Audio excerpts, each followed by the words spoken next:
Welcome to episode 22 of the Guild Roleplay Sky King's Tomb, also known as Session 34 by Jordan Reckoning. When last we left off, Jordan, what the fuck? What happened? We walked through some caves. Great. Please tell me that's all your notes say. No. we left High Helm and entered the Darklands with Jarelka leading the way I don't know why, but so that my we brain said Jahira. Too much Baldur's Gate. I was gonna say, and booze around the next corner, or booze stuck in a trunk around the next corner. we're on our way to Candlestone Mm-hmm. for something that I'm sure I have in here Candlestone somewhere. Caverns. Uh we moved through a bunch of different terrains all while underground. Mm. Lots of tight spaces, lots of big open spaces, steep grades and cave-ins. We ran across some just the most fun little fey creatures. Uh-huh. I love Tooth fairies are them. fucking bullshit. I love them. You tooth fairies, they steal teeth and hatch from them, apparently. And Yes. also are made of them. Are made of stolen They teeth, they are based on they're the teeth in the photo. correct. They are made of teeth. Also, their wings are uncomfortably veiny. I didn't look at Yes. that till now. Thanks. Also, the Uh, logistics of the wings don't quite make sense. Or is No, that a tail? I believe that is a second pair of wings. Oh, that are in the flapped back position. Yeah, yeah, because it's got the two coming out like up, and then it's got only the one visible going down. But I think It that's looks like a tail you know, almost. Like as all whimsical fairies do. yeah, so whimsy. So whimsy. it almost could be creepy cute if they didn't hatch from teeth. Also, why does it have a nail for a tooth? Cause it ran out. Or it's been playing that game It Takes Two, and like that little puppet character is like ripping nails from the wall and stabbing them in. Who knows? And they're made creepier by the fact that aren't they hatched from children's teeth Children's teeth, specifically? specifically, yeah. Oh right, we found a dead child. Yeah, yeah. A So couple so of them. they spawn spontaneously from children's teeth, but tooth fairies can steal people's teeth, even adults, and make them into more tooth fairies. But the spontaneous tooth fairification, feification, that's a child thing. Anywhomst, We got past them and they didn't attack us because we hit our teeth very well. Um,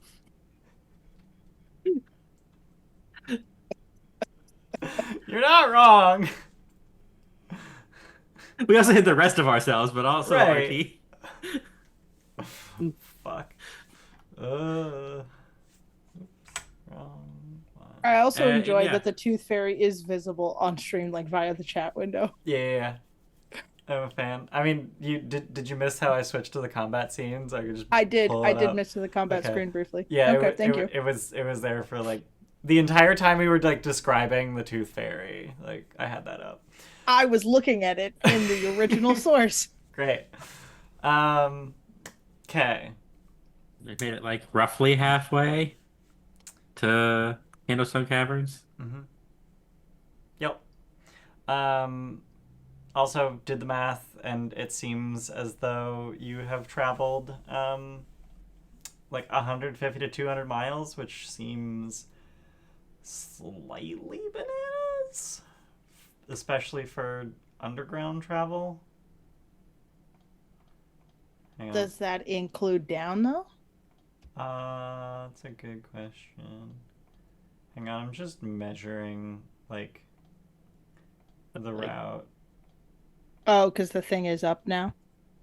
Because the what? Wow, what in the actual fuck? So,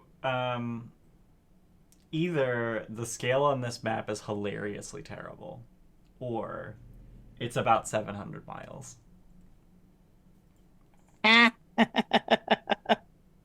This is a Foundry map, so, I mean, and there's no scale printed on the map. It's just like the Foundry map has a scale built in. But I do want to pull up that fucking map of Galarian. Maybe it's working now. Hey, it worked. Yay. Alright, I just want to know the distance between these 2 points. How? From you to you. Literally half the distance. That's too close to not be just a scaling issue. Yeah. It's like almost exactly half the distance. Okay. So I'm going to go with this one. And this is a much more reasonable 2-week trek. Like, way the fuck more reasonable. Anyway. If I recall correctly, we had finished day 6. Yeah, because I have notes of the content of the day 6 conversation between Archie and Baroom. Archie flips through his notebook and shares that there are unasked questions, not even just unanswered questions. Which I think is a really neat insight. Like that's a really cool thing. It's just like there are unknown unknowns. Yeah, those are the really exciting ones of when you learn enough to start asking the real questions. Right. Exactly. Okay. So, I do like the Lord of the Rings cinematographic montage, etc. description thing, but also I'm tired of travel montage, so I'm just gonna describe the mood and then get to any things that are important that happen on the day and then move to the next day. So we're gonna get through a bunch of days real quick. So on day 7, you awake no longer feeling incredibly exhausted because you were able to all get some rest, and the exhausting terrain is now behind you, which puts some pep in your step and makes you feel like there's like progress has been made, especially since the scree behind you is part of a reasonably large cavern, and with your infinite distance dark vision, because yes, that is how dark vision would work, you can literally just see the several miles downhill that you just trekked. Yeah, we're just not going to address how to get back up that, right? No, like that's a one iota. That is a problem for not me. It's a problem for a different version of me that doesn't exist yet. I'm gonna go with a bottomless bag of pitons. Just like we left them every 5 to 10 feet. They'll make it a lot easier to get up. What level do we get flight? Is that a spell in this one? I believe that's a 5th level spell. At what level does Archie get potions of flight? And is that lower than the... It is a 4th rank spell. It lasts 5 minutes. Yep, that's on the occult list. Cool. We got to get... It's on every list. Is flying important? Is that like a thing that changes substantively changes how you engage with the world and the adventure? Yeah, level 1 Aarakocra can kill a Tarask. I had to explain this to someone the other day. I think it was Vi, and she was just dumbfounded. Like, how is this system this broken? I'm like, because D&D is a terrible game. It on random, like, things that they thought were important and just kind of add armatures on armatures on armatures on armatures on armatures, and nobody questions the underlying structure. Right. And a house cat can kill most commoners without much issue. Are you fucking kidding me? I forgot that. I Hang forgot on. that. I have to compare cat and commoner now. Yep. Statistically, your cat's gonna kill you. Alright, cat, 2 hit points, 12 AC, plus 0 to hit, 1 slashing damage. Commoner, 4 hit points, 10 AC, plus 2 to hit, 1d4. There's a chance. There's a chance, but the cat needs to land 4 hits before the commoner lands, on average, 1 hit. And That's too high. They both only... A cat can kill a human. A house cat? Have you seen how sharp their claws are? Yes. And how sharp our fingies aren't? I've been clawed and by significant cats. I've also kicked a cat by accident once. It was not on purpose. This is not condoning animal cruelty. I didn't see it was there. Point being, the cat never spoke to me ever again. For the rest The of his cat life. spoke to you in the first place? I mean, that might be the bigger issue. and I'm still here. Wow, Oh, okay. Apparently in the 2024 Monster Manual, cats now have a +4 to hit instead of a +0. So they became more lethal. And commoners are identical. The cats are so lethal. Oh, and 5.5. and cats have better initiative. Anyway. What? Anyways, day 7 theme hopeful-ish? Team feeling some progress, yeah. Progress. Yeah. That night, Archie, you have a dream that seems reasonably lucid. You see 2 figures standing in silhouette, backlit by blue fire. The blue light plays across the slick, wet walls of the cramped cavern. One of the figures is a dwarf wearing robes, the other a fish-headed man that towers over the dwarf. The dwarf hands a crate full of some sort of bombs to the large fish person, who claps the dwarf on the back in a sign of friendship. And as the hand, claps the back, you startle awake to Grom and Baroom handing off their watch. Jarelga is still asleep.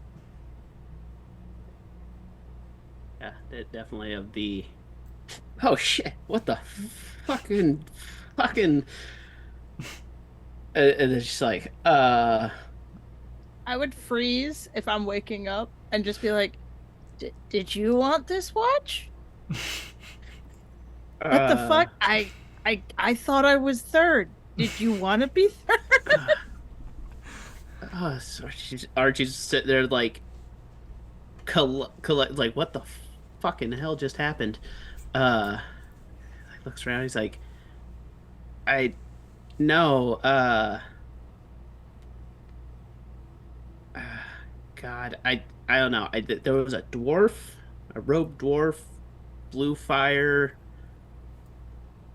a fish-headed person. Not sure. But the dwarf was giving them bombs, a crate of bombs,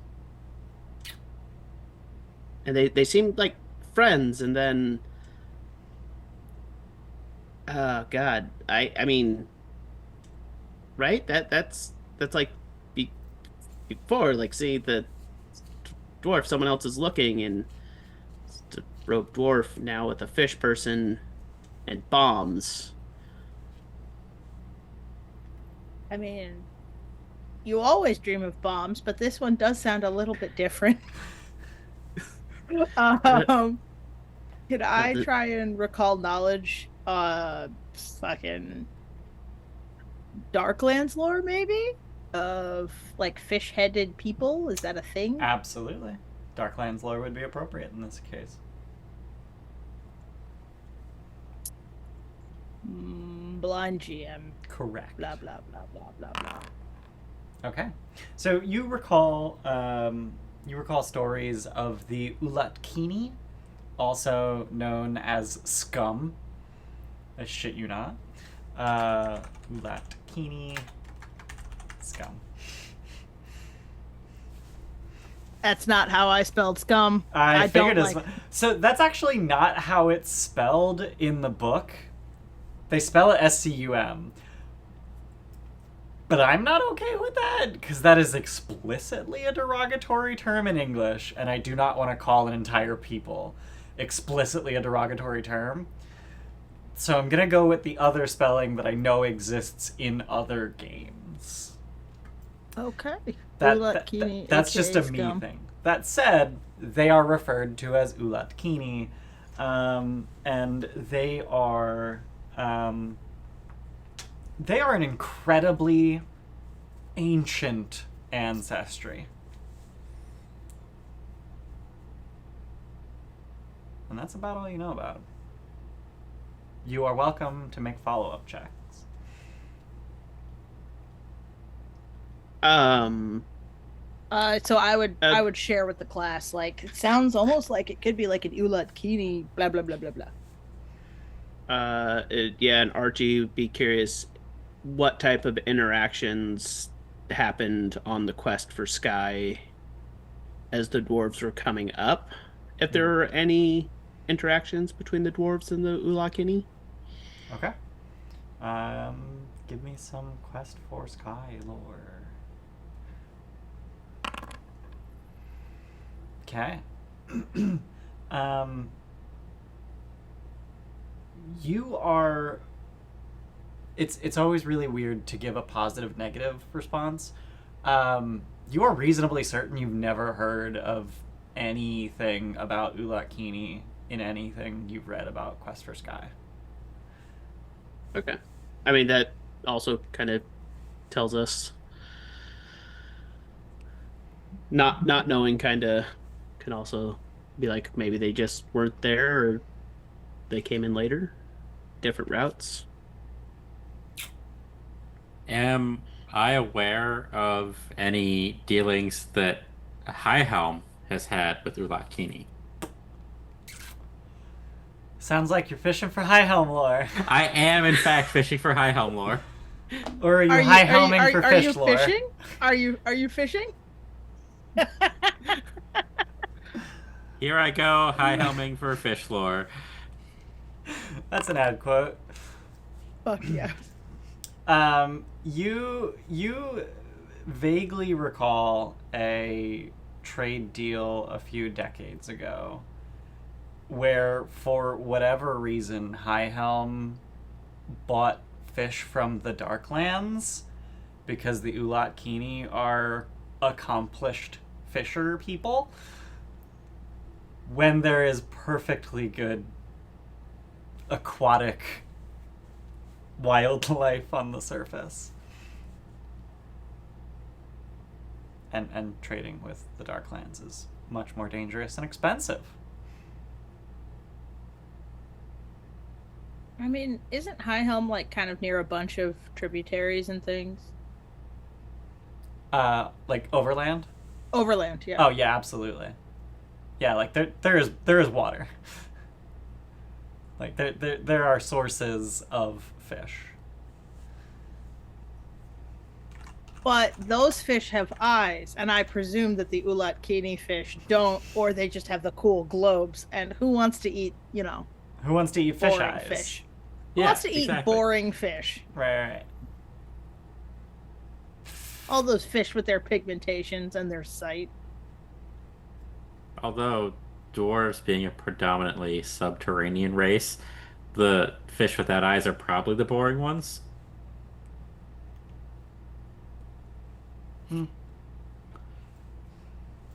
Once we touched those sky fish, we were like never going back. They taste better. Yeah. Ugh. Okay. Any other questions?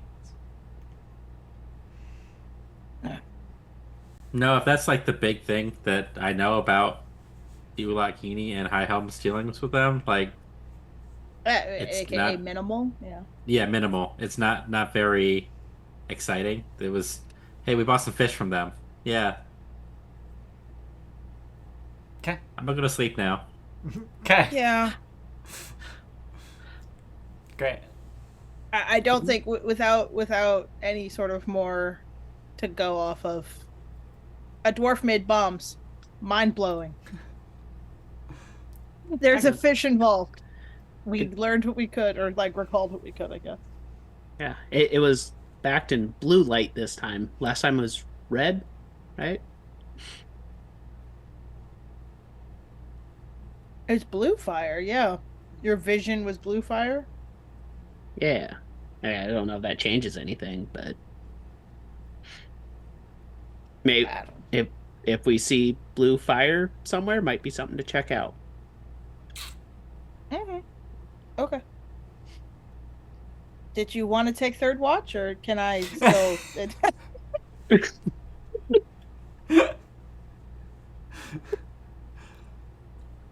If you're up, I'll trade. I'll go back to sleep. Cute. So that's gonna be it for day 7. We'll move on to day 8.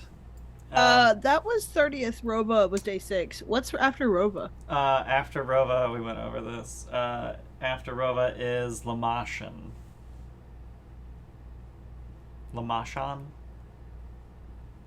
Oh Jesus! They don't use IPA. They just do like trying to spell it in a way that's unambiguous and capitalizing part of it. Lamashan, I believe, is what they're going for with the spelling. Okay. Also, I complain that they don't use IPA as if I know how to read IPA. I know what a schwa looks like. I learned how to do it once to help somebody else study for a test, and then I promptly forgot it because it wasn't my test. Nice. Proud of you.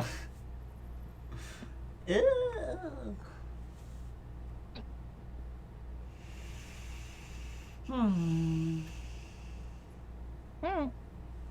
And apparently this month is named after Lamashtu. Dear God. Lamashtu is the mother and patroness of many misshapen and malformed creatures that crawl, slither, or flap on, above, or below the surface of Galarian. And Lamashtu is an incredibly pregnant-looking, vaguely humanoid, bird-legged, wolf-headed, three-eyed... This is phenomenal for my brain because it's very much. I'm currently like alligator tail. Forgot about the alligator tail.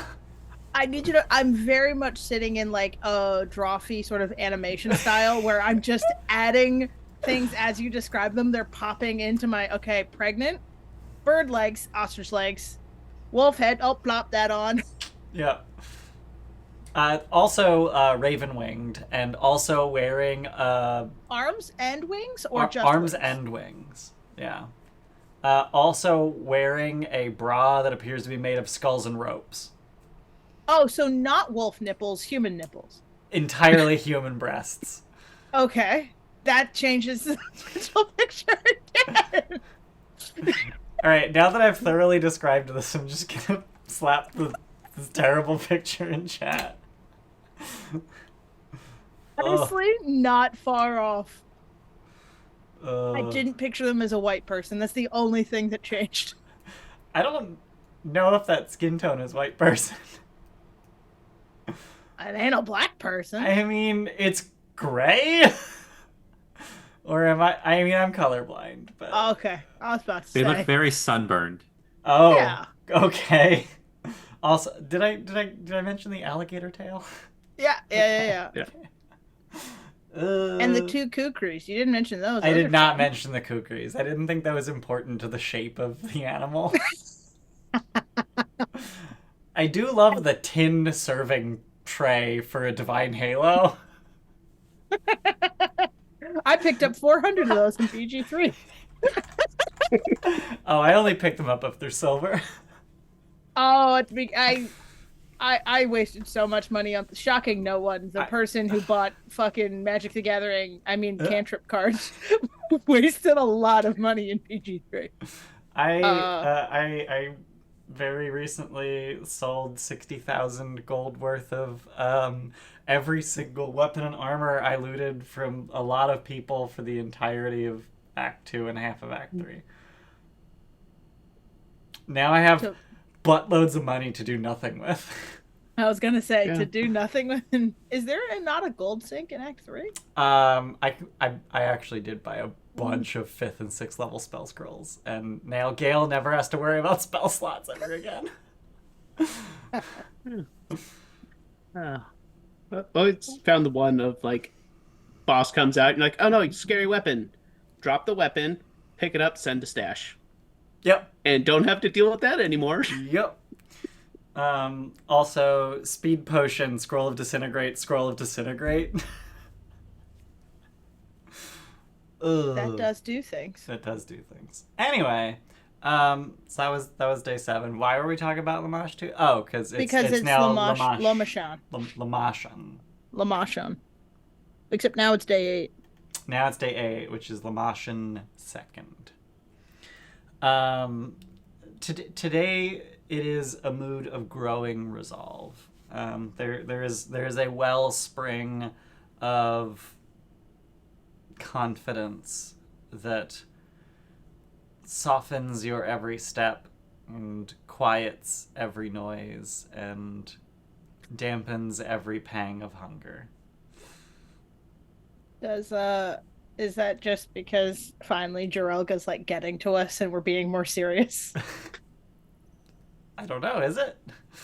I don't know. Growing resolve very much like softens your steps, or like I'm sick and tired of her I'm just gonna do what she asks. That doesn't sound like me at all. I know. But maybe the tooth fairies scared you into thinking she's right. Yeah, I can't talk too much. They might see the teeth and come back. Yep. I don't need teeth. I need these teeth. I just got them. Every time you talk, you make sure not to show your teeth. We don't know. They smell teeth, don't they? I don't know. I'm a child. Awful. Maybe they want my teeth. I was just born. I'm only 2 weeks old. These teeth are great. Great. At one point during the day, Jorelga points out that up ahead is a reasonably trafficked crossroads in the Darklands, and that some care should be taken, and it's generally a good idea not to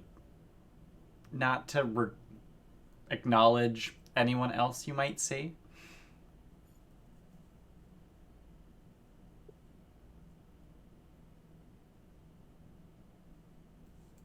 Okay. Why? Like, you don't even acknowledge them at all? Correct. They won't acknowledge you, you don't acknowledge them, and if you do, we might have problems. Because everybody's illegal down here? Yeah, kind of. Everyone's up to something and they don't want anyone to know about it. As long as the up to something is not trying to kill Archie. Very easy. Hey, it was just the one time that we had to deal with it. And kind of the time where we split up for... It's fine. We're fine. We're out of the city now. I mean, they could still be behind us. I would also appreciate if the one thing was not trying to kill any of us. And not just specifically Archie, no offense or anything, but... Oh, well, yeah, I just didn't assume there was as big of a target. I haven't found a note saying, capture me. Oh, Archie was the only capture alive, I suppose. Yeah, actually, they weren't trying to kill Archie. They were specifically trying not to kill Archie. They were specifically trying to kill everyone else. Aren reversed that Right. mentally. So So as you arrive at this major crossroads, the first thing that comes, the first thing that becomes apparent is yes, it is a large crossroads. There are 7 tunnels that enter this cavern about 100 feet in diameter, and dominating the center of this cavern is a 60-foot tall statue of an elf that is fully painted and bedecked. There are what appear to be, medium humanoid sized jewelry just sort of dangling from its outstretched fingers as if people tossed offerings up to catch necklaces on its fingers. And this elf has this deep gray-purple skin, which is evident because there is fire hovering above its hands.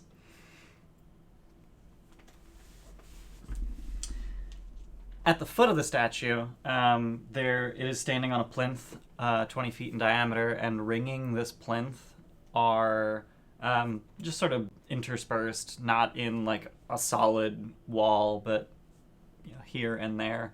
There are a number of lizard folk bowing in front of the statue in apparent prayer.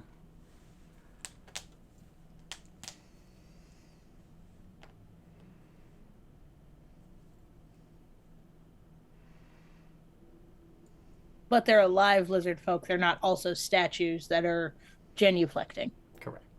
Well, Okay. I mean, are you going to pay enough attention to them to determine that? What color? Is it just normal fire? Correct. It is normal fire. Yeah, like a reddish orange hue. Are they praying aloud or are they praying silently? Silently. Is the path that Drog is taking us on going to go close enough that we could surreptitiously check them out? Yeah. Okay. Then as we walk by, just kind of see if they look like stone or people. I'm trying to just I feel like there's a way to do this where it's like you have to roll perception and stealth. But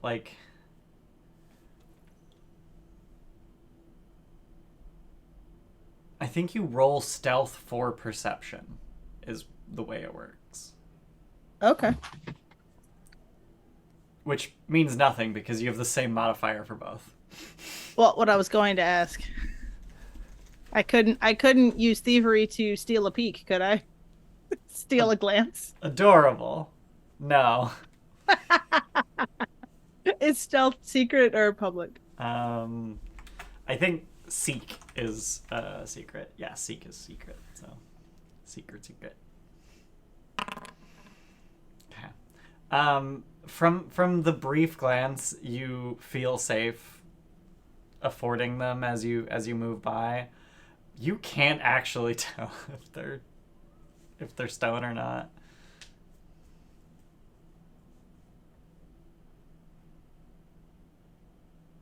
Okay. And there's nobody else? Correct. Draga gave instructions. I'm not gonna ignore them.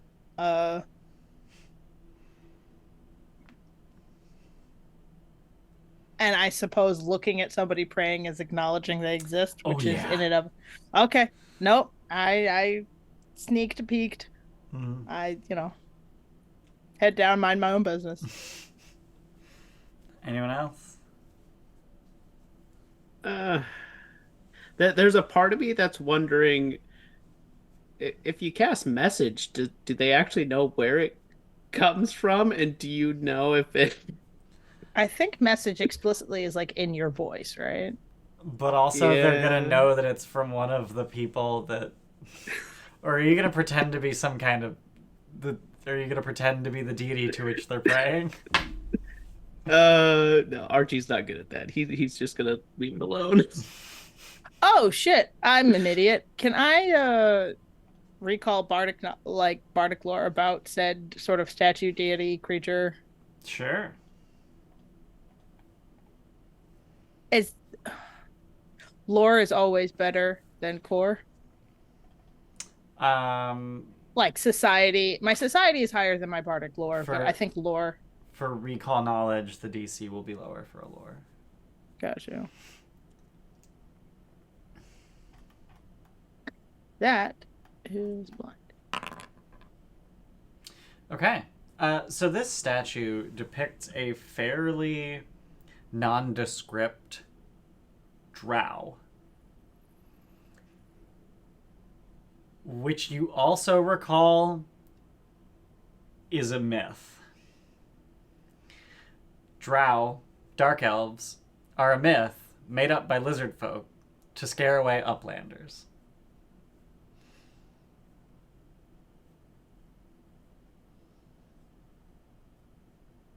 Fun fact, Pathfinder doesn't have drow anymore. Know that. Well, it's complicated, right? Or they basically said they They're can't gone. have drow. They're gone. They're gone. I thought they Never said they'd figure existed. something out. Because they had a whole book almost in publication on OGL about. They scrapped the whole book? Oh no. Ah. Fuck you, OGL.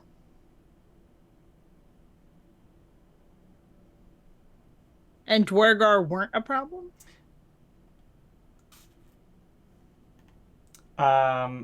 No, because historical reasons for the creation of particular sub-races in D&D. Turns out Gygax was sexist and racist. This is shocking anyone. Not at all. Okay. He's a white guy from the Midwest. Obsessed, to be clear, also white guy from Midwest, obsessed with pre-gunpowder warfare. That concentric circle of interests does not tend to align itself with. Not so much. Anyways, that's all I got. Okay. So, I have in my notes. Oh, as you're leaving earshot of this crossroads, essentially, Jarelga just chuckles to herself and just drow.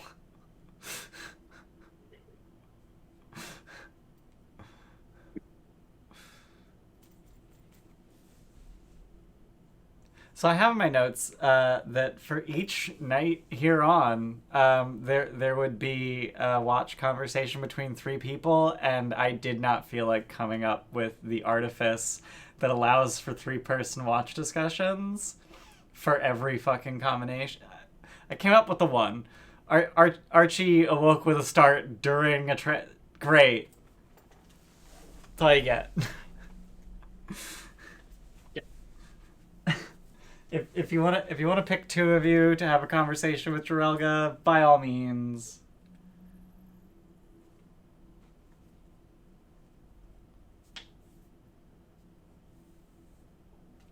Or hell, you could get Sparky involved, even though Sparky does not speak.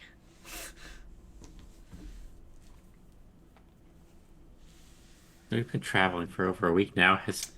I assume that Jarelga's caught on to Sparky at this point.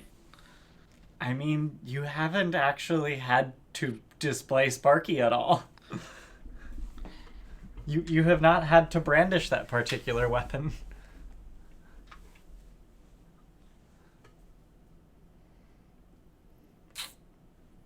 Also, I don't know where I came up with the name Sparky, because I'm reasonably certain that is... Oh, I remember. It's the item as presented in the book is Spark Warden. Sparky. Also, it is a hilariously underwhelming artifact. Or relic? Relic. Shadows, that's a good question. Did the drow have a panther and two swords? Ugh. Ugh. Also, worst way to spell Guinevere. Okay. I don't know. I feel like it's just there to really make you upset. Gwenhwyvar. I got to meet him at Comic-Con. Drist? No, but R.A. Salvatore. I don't know that there was anybody cosplaying as Drist. But also, did you know R.A. Salvatore in common discussion goes by Bob? Is his name Robert?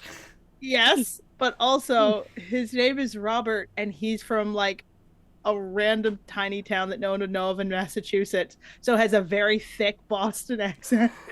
And his name is Bobby Salvatore, and he lives in Northern Mass. It is truly, I heard him open his mouth, and I went, magic gone, but also different magic created.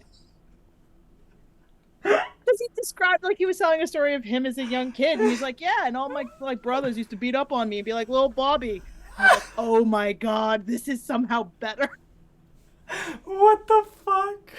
His name is Bob Salvatore, and he lives in northern Massachusetts. In a small town. Fuck you, Shadows. That's Fuck a you, nightmare Shadows. Those, boo. Boo. Ugh. Ugh.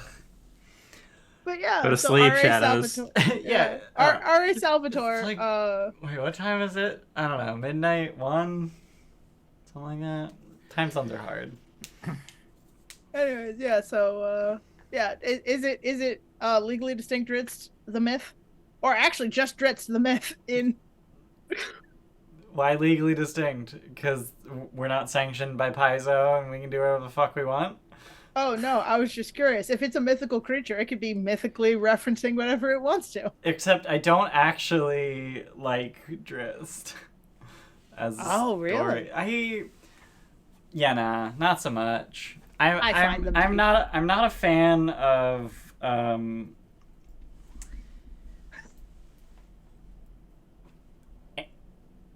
not a fan of matriarchal sexism as a response to patriarchal sexism. That's not the way to critically evaluate society. And Drist's story is ridiculously couched in I'm a male from Menzoberranzan, which means I'm a nobody. Fuck off.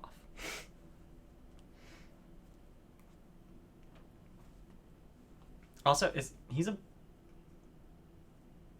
Jordan, right? That is his last name. I'm like, what fucking family was he from? Was he a Bane Ray? No. You know too much lore. I do. Well, I've been inundated with it because I'm playing Baldur's Gate 3, and one of your recruitable fucking companions is a Bane Ray. Yeah. Yeah. I draw the line at sexism society. Let's be clear. I mean, I'm glad that you draw the line at matriarchal sexism society after picking sides. Wait, you can excuse the racism?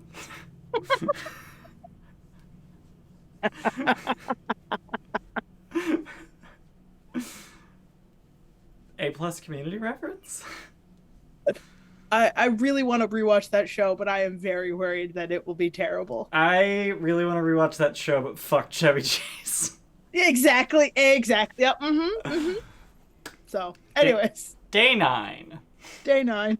I love that guy. The mood on day 9 is that literally what I have written down, mood, gradual increasing temperature. That's not really a mood, but Sweaty is a mood. Sweaty. Sure. As someone from Florida, I can tell you sweaty is a mood.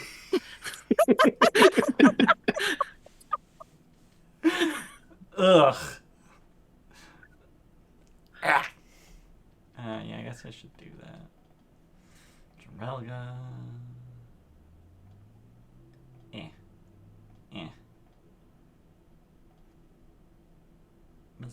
8 days. Yeah, okay, cool. Alright. I literally do not have anything interesting happening on day 9. Just nothing. Does every day have to be fun, or can we just collectively envision getting increasingly sweaty and finding a small stream that you first fill your water skins with and second wash your clothes in? It's bold of you to assume that I'm not just casting spout above us. I suppose that's reasonable, and I hate you. What kind of damage Can does you Spout cast Spout in a mist? I mean, you can just cast it. Oh no, it says coming out of the ground. Oh, Yeah. nope. Manifesting from thin air. You can totally do that in the air. Great. Also, this shit does 4d4 bludgeoning damage. Mm-hmm. So I have to do it above us and let it rain just... Yeah. Mm-hmm. Is it an AoE? It is a... Uh, It's it a is if 5 cast foot in cube. water. Yeah, it's a 5-foot cube unless you cast it on existing water, and then you can do a 5-foot burst. Which implies that it would. Never mind. I'm moving on. I'm metagaming heavily, and I'm thinking about like, well, swarms take extra damage from AOE, so like if you had that in the thing, and then It is an area spell, so it would trigger the area weakness of swarms. Yeah, but I also had fireball. they're made of bones, and we know that teeth are weak to water. You're gonna have to explain that one. Divers going off of a high dive, if they go face first, can knock all of their teeth out. I think that's less to do with the water and more to do with blunt force trauma to the face. Yeah, This teeth are weak against expel- gravity. This spell explicitly does blunt force trauma to the face with water, whereas fireball just does fire damage. I know bones aren't teeth, Shadows. I'm aware. Bones... I mean, not all bones are teeth. But I'm pretty sure teeth are bones. They're luxury bones that I have to pay extra to cover. Fucking hate my luxury Oh, bones. fuck. I just googled, are teeth bones? No, teeth are not bones. There's a bone-like tissue called dentin. Okay. Actually, I'm pretty sure, despite being spelled dentin, that it's pronounced dentine, which I hate. I just have a vague memory of this. I have a vague suspicion. I feel threatened by this vocabulary. Nope, it's dentin. Okay. And Denton, DN10 Denton. Mike's There we Barbarian. go. Yeah. There we go. I was like, Denton, why is that name ring a TTRPG bell? Yeah, There it DN10 is. Denton. I can't reach it from here. I was gonna grab the mini. You know what? Fuck it. I'm gonna grab the mini anyway. My chair has wheels.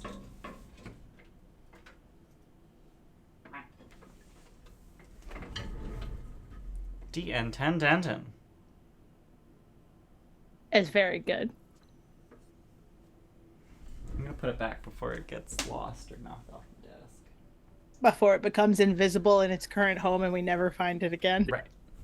Yeah. Day 10. Day 10. Mood today. Nice.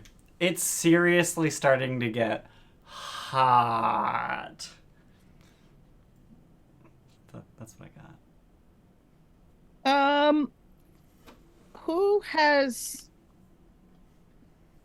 make stuff lore? I don't have crafting, not crafting lore. There was like shit.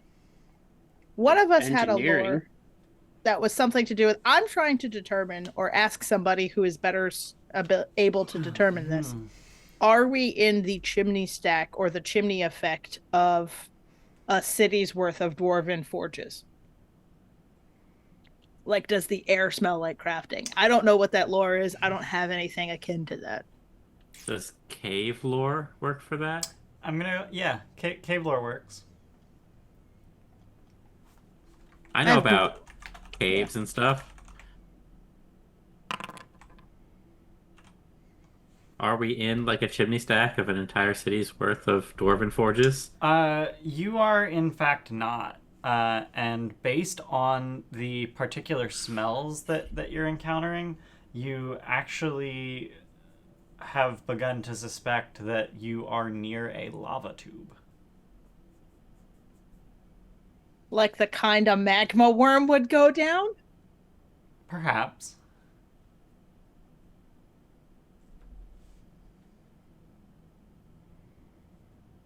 Or perhaps the kind a magma worm would leave behind? Eat rock, shit lava? Eat rock, shit lava, all in a cave worm's day. That sounds like something that would be on like a very specific kind of deadlifting magma giant, like gym wall or something. Like it sounds like the beginning of a bad inspirational phrase for a specific kind of fire gym bro. It's a motivational poster just hanging on the wall. Eat rock, shit magma. Do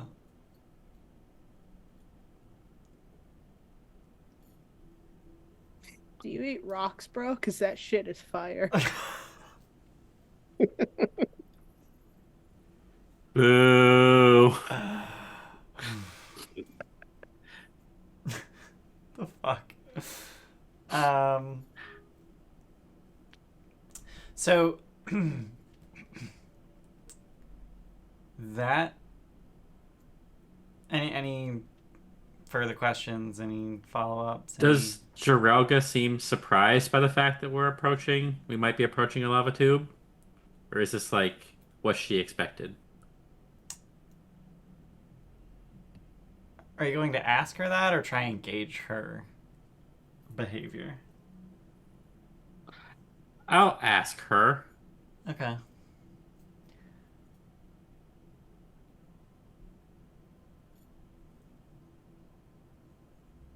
She says that it was expected, but she seems perturbed.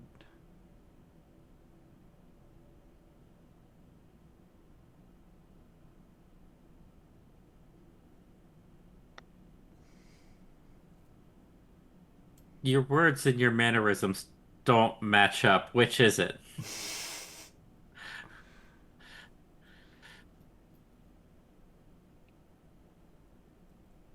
It's not outside the realm of possibility. This isn't where I would have wanted to encounter it. It also suggests volcanic activity in the area, which is unpleasant to think about. And it seems pretty normal to me. Okay.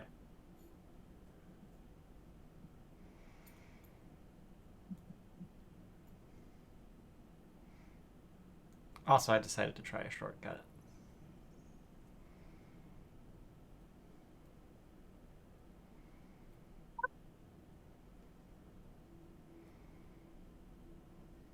How common are what are the things that fill with lava before erupting? It's at the bottom of the volcano, kind of. The magma chamber? Yeah, like how common are magma chambers and lava tubes in the region? Like I'm fishing for Darklands lore, but like, is it really odd with how deep and far we've gone to be finding this at all? Yeah, go ahead and roll Darklands lore.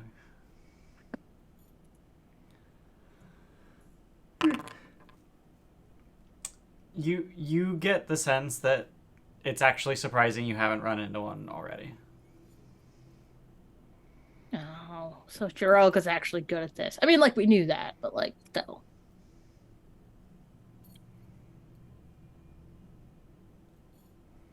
Or she and I are both lying to you.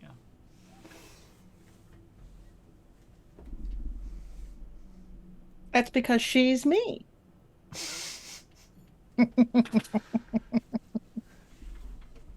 So, as written in the book, this is the part where the book wants to say Jirelga is inept. Here's a bad thing that happens to you because Jirelga's inept. The thing is, Jirelga's not inept, so bad thing doesn't happen. Congratulations. Hell yeah. So instead, what happens is she picks up on something that she does admit is unexpected, which is that she finds signs of the passage of scouting parties. Meaning, we are encroaching on something or someone's territory. Oh, there wouldn't be scouting parties on the outside of Candle Cave or whatever it's called? There would be, but this looks more like Morlock than Pixie. That's a Morlock. What skill is that? Society, apparently. I don't even know what lore I could argue for.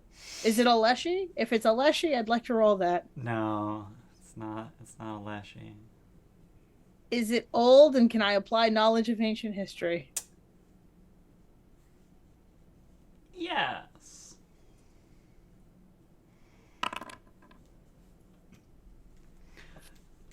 So, Morlocks are a species of, or a subspecies of human that descended into to the Darklands out of necessity and desperation, and eventually evolved to be Gollum. Let's be fucking real.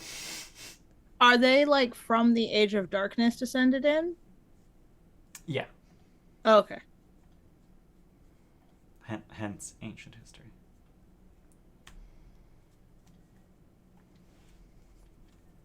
They're not a group of powered individuals living in the sewers? Is that a thing in Turtles? It's X-Men. Oh. They're mutants. Oh, okay. Okay. But my brain also went Murlocs from World of Warcraft. Or Sure. we've talked about fish people already this session, Right. and Yeah. Or time machine also is Morlocks, right? Yes. Yes. Morlocks, if I recall correctly, were first spoken of in... Is that H.G. Wells? Yeah. The Time Machine? Yeah. Yes, I believe that is where Morlocks originate. Fictionally.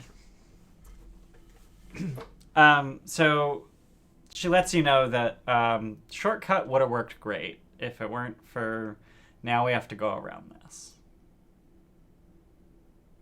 We have to go around what? Morlock territory. Because there could be hundreds of them. Ah, okay, that's Yeah, different. yeah. I didn't know how many were in a band. If it's like 5, it's like... Well, each scouting party is a few.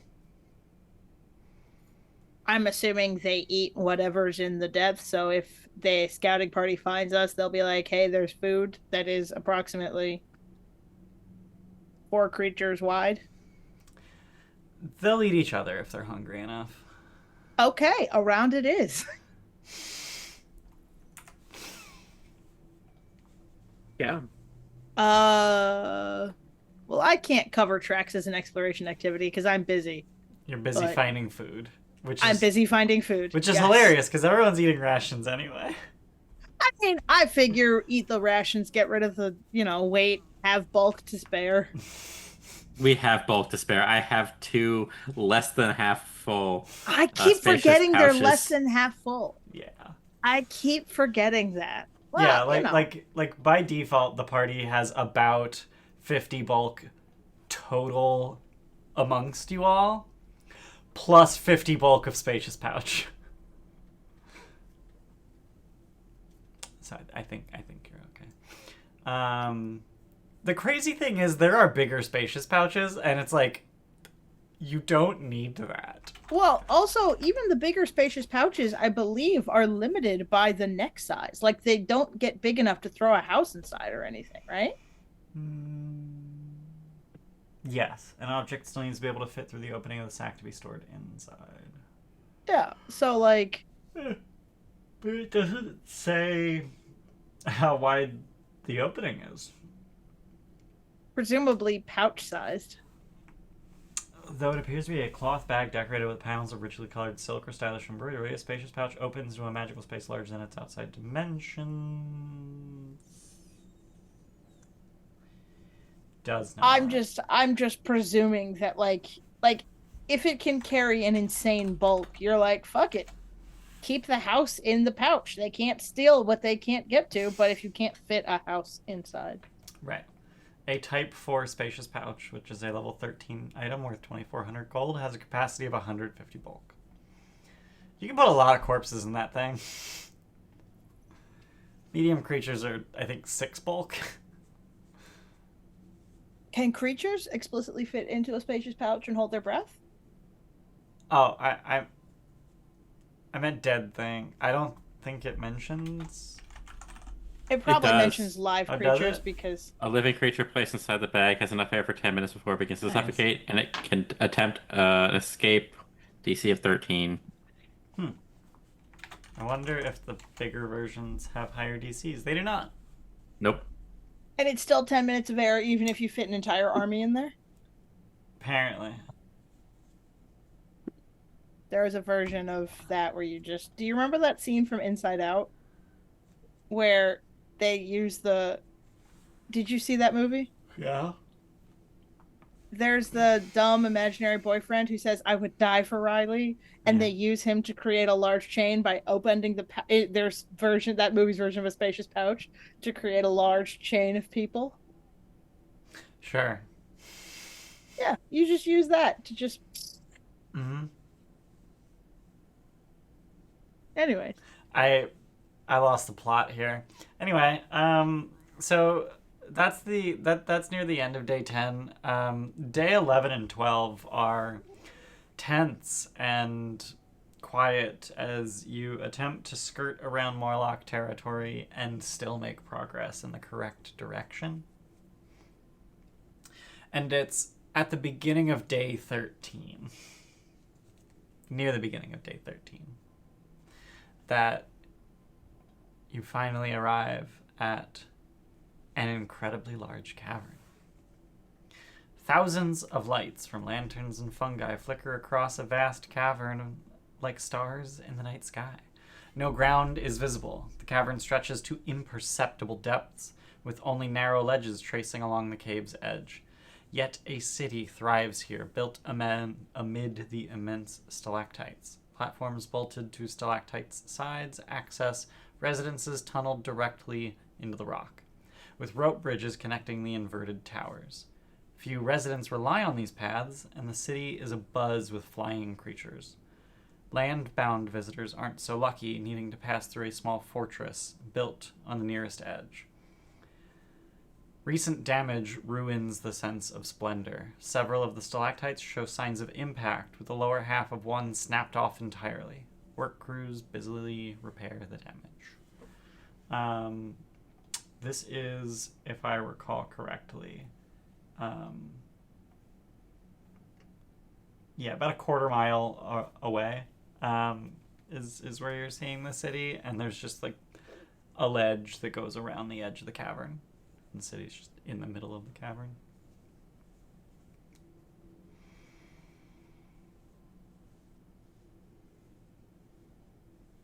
Is there an obvious and normal way to get in? Like we're not sneaking in or anything? Because we're not allowed in the city, right? There's an obvious way in, which is the bridge that goes to the fortress.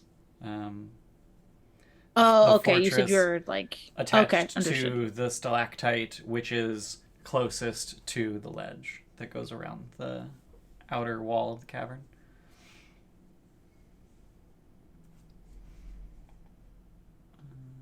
One second. Did we decide on a story as to why we're coming through here, so in case they ask us at the gate?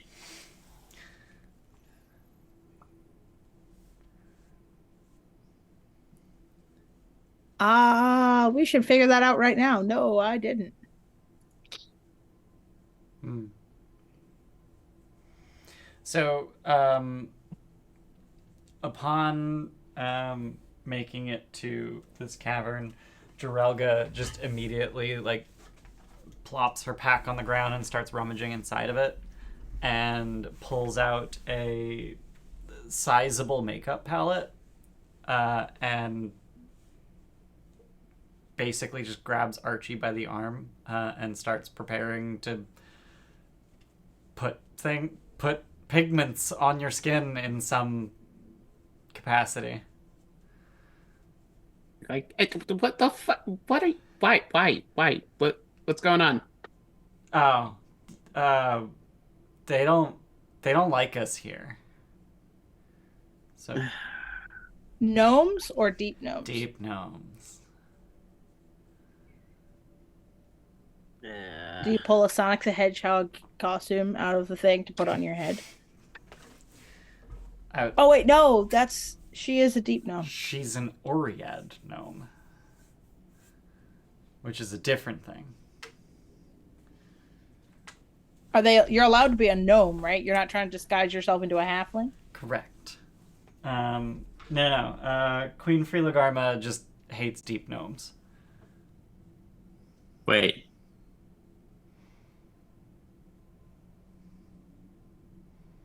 Who? The queen of the city.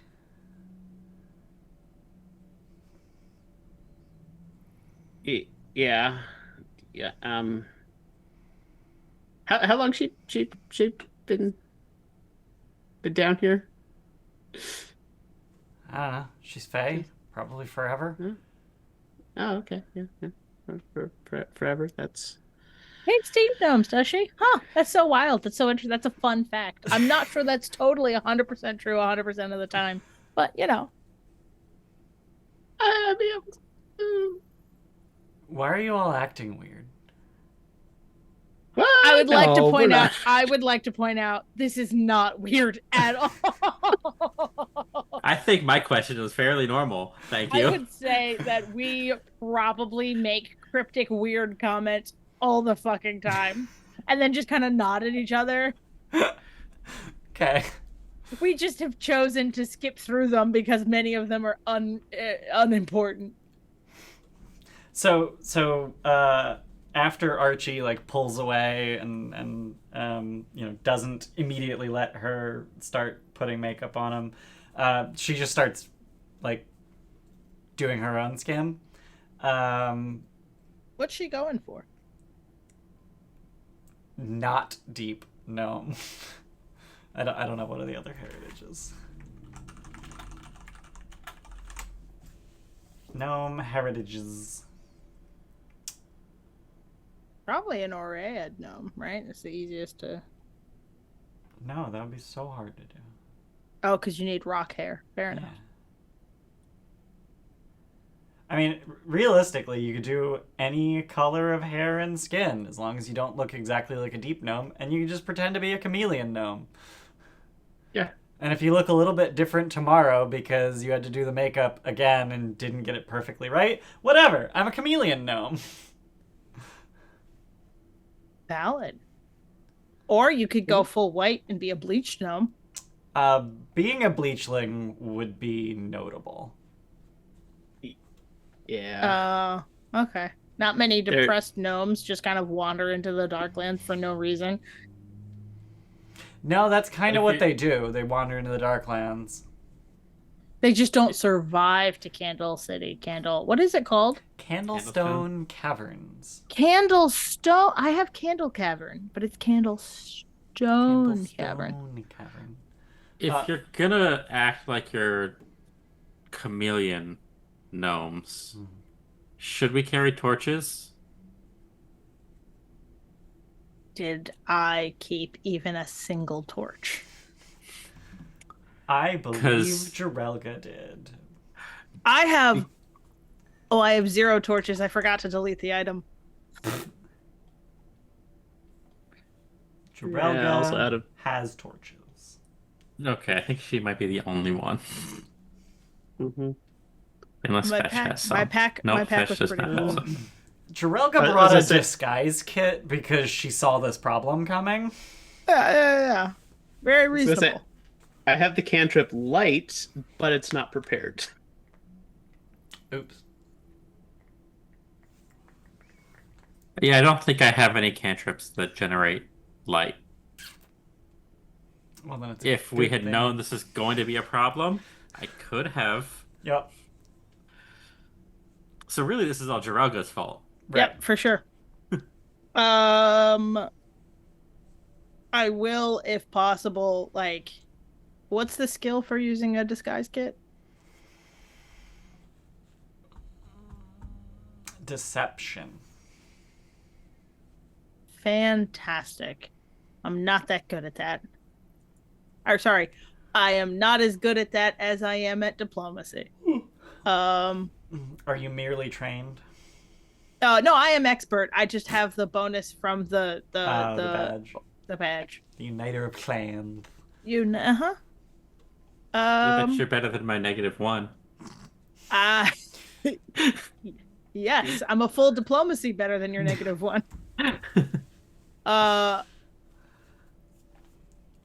If it's possible to share it, I would offer to do Archie and use that as a cover, like do Archie's makeup and then use that as a cover to ask Archie quietly what the plan is if you want to. Do we know that Queen Filigarma? I thought you shared that, right? Yeah. Okay, Archie I didn't remember how much you shared. Okay, then use that as an excuse to quietly ask you, what do you want to do about this? Like, is Squire going to go nuts? Specifically shared this, not with Jarelga. Yep. Just want to point that out. That's why I'm quietly offering to do Archie's makeup and then quietly asking, what the fuck do you want to do about this? I was just very, very careful about what the NPCs do and do not know, and deciding on their behavior therewith. So the other one would be, I guess, when all this comes to light, does Squire have any type of reaction? Nope. Does Squire have a mouth today, or like familiar mouth, or whatever that? Okay. Yeah, Squire can speak. Squire doesn't come out with, "Oh, my mom."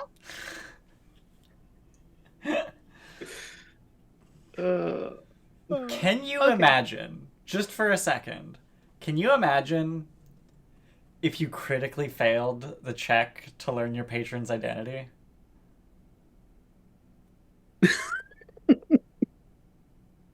King Oberon or something? Like something like really named from real Fae lore?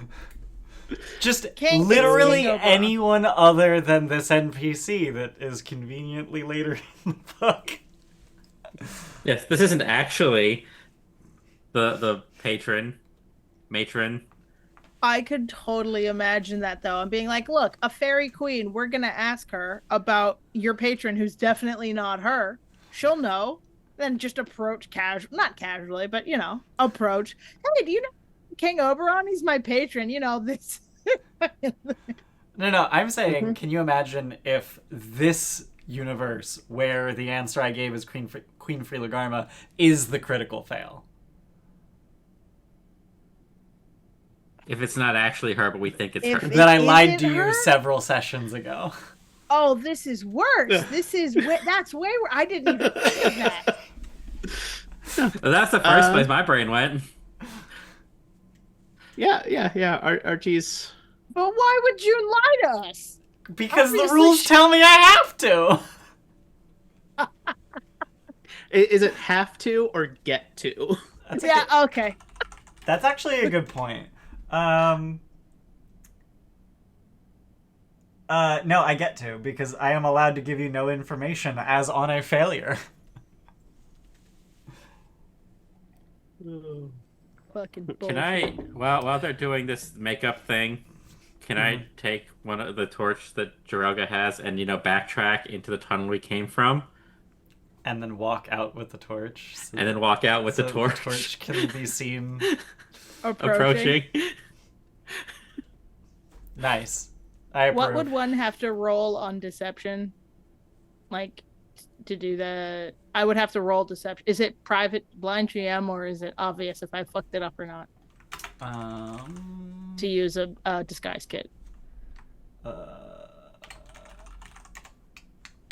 It is secret. It's secret if I fucked up makeup?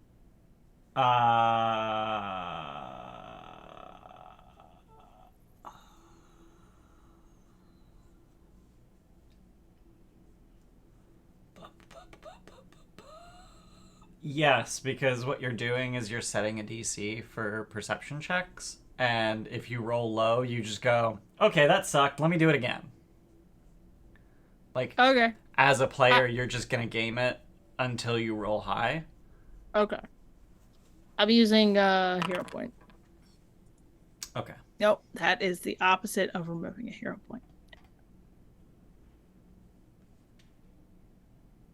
Did I roll deception? I think I clicked the right. You did. Skill. You did roll deception. Okay. Okay.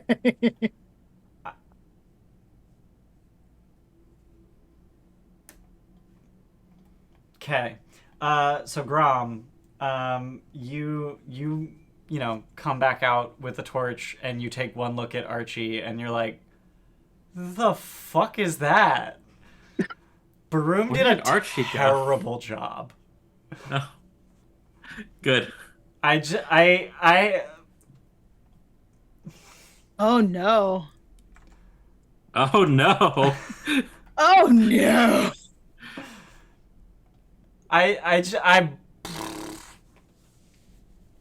That's fucking incredible. Right? A+ to me. Fucking 1 and 2. Just so comically awful. I mean, Jorelga's. This is where I recognize it's supposed to be secret, but also, I'm doing this next to a gnome, also apparently, hopefully, allegedly, successfully doing this.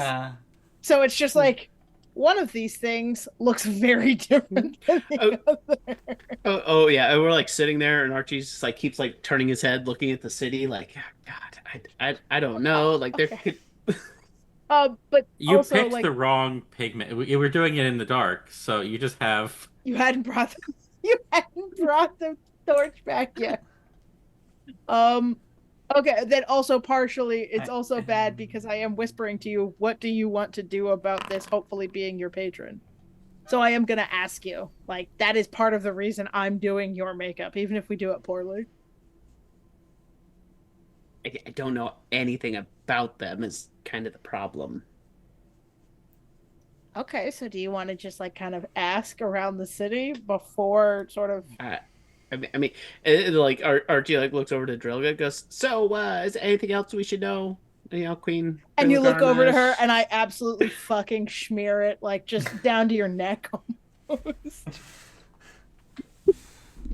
Yeah, so she just hates deep gnomes. Anything else we should know? Public executions, random beheadings. How's this work? There are those. I don't know about. I don't know. I've never met her. Okay. I've never been here before. Don't honestly want to be here, but this is where the cult is, and if we're gonna kill the worm, this is where we have to be. But how do you not know where we're from? Do you have any idea how boring it is underground? No. Your whole study is about underground. No. It's about leaving the underground. Okay, fair enough. No. Before we were underground. Or, I mean, we were still underground, just not here. The first world.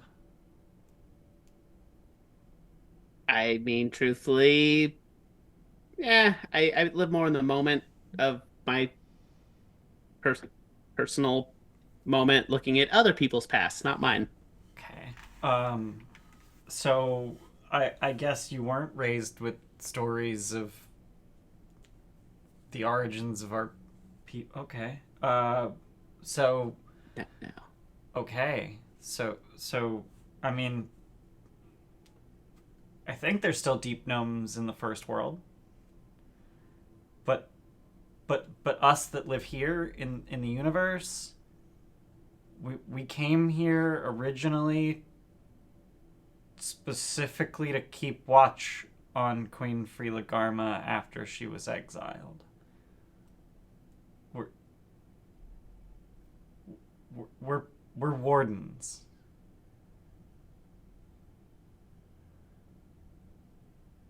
Yeah, no, did not get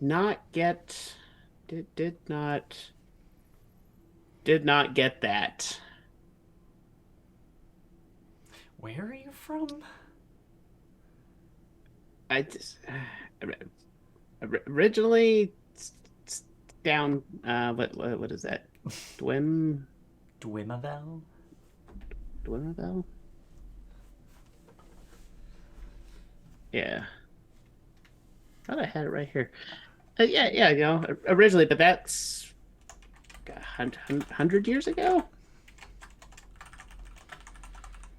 110? 90? How? Archie genuinely does not remember. Like, doesn't remember how old he is? Or how long ago he left? How long ago he left. Got it. He's like, I don't know. It's say 100 years. That sounds close. Do you keep track of time based on hyperfixations? Like, that was like 12 hyperfixations ago. Oh no, I look, I got real into coin collecting one time. That lasted like 2 weeks.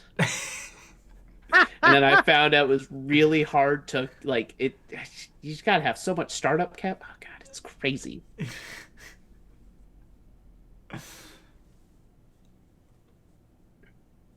Yeah. Wow. That is... You left young. Oh. Yeah. Yes. I don't get you. We're gnomes. We gotta stay. It's a constant flee from the bleaching. Yeah, I know. But you just don't care about anything for very long, do you?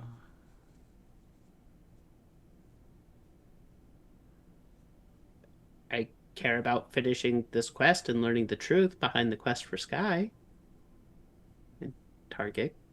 You've been doing that for how long?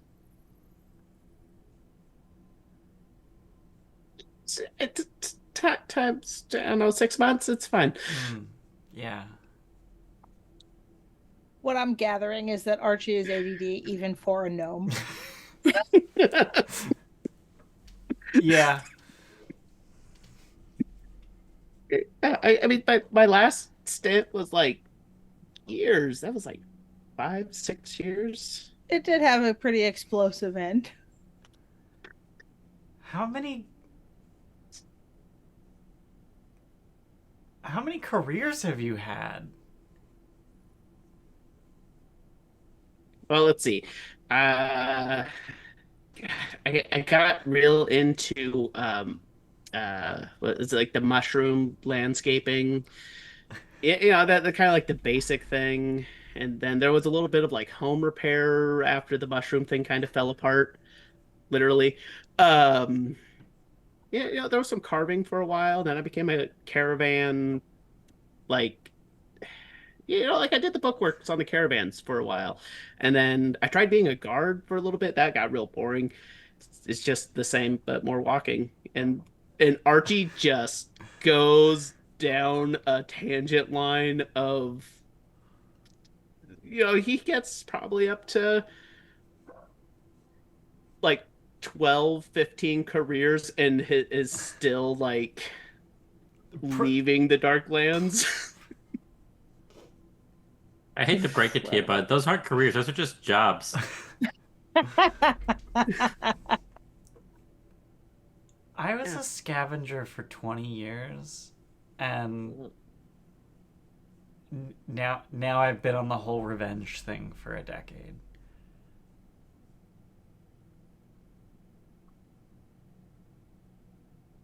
Ah, maybe I should try revenge. Get into the revenge business.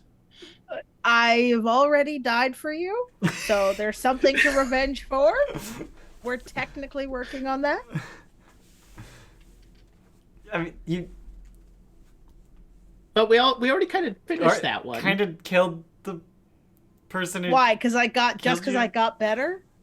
No, because you caused the person who killed you to cease to be. It just so happens that they ceased to be because they killed you.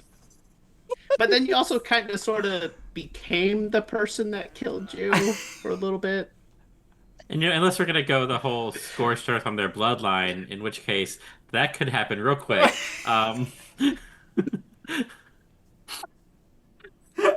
Suddenly, again is something I party don't know turns if on it messes. Jorelga.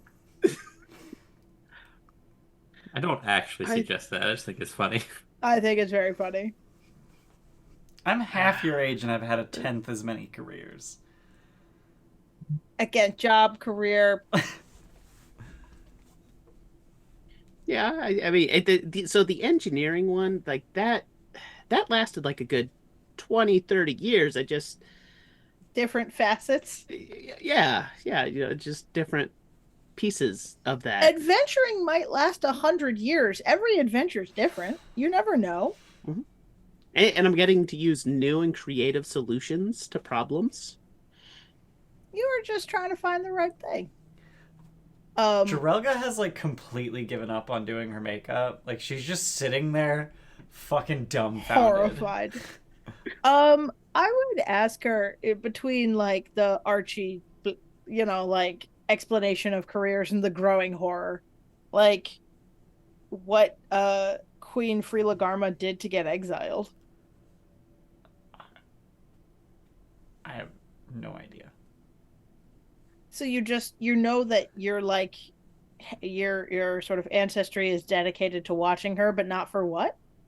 I mean, it's not like that's a thing that is actively my job to do. No, it's sort of like just sort of culturally or ethnoculturally. I think it's more metaphysically. Oh, okay. That is an Aren or a Baroom misunderstanding as well. Okay. Just we're here, so she can't leave. So we shouldn't go talk to her. She'd have to kill all of us. Like every deep gnome. Oh, while one lives. Okay, some of that nonsense. Prophetic shit. That's how I understood it. I don't know.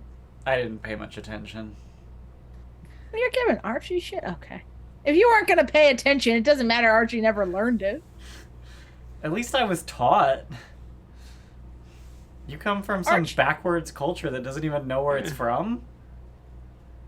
Archie could have been taught. Archie has to throw away like file cabinets of things to learn new. I've forgotten more than you'll ever know. But you don't just light your brain folders on fire whenever you change careers? Don't need that. Don't need that. Don't need. Fine dining. What's my name?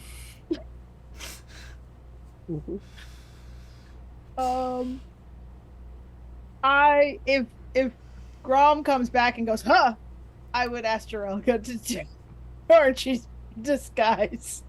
So she takes one look and she's like, it's good to me. Oh no. It's fucking incredible. I mean, like, can we just keep the hoods up? Will that help?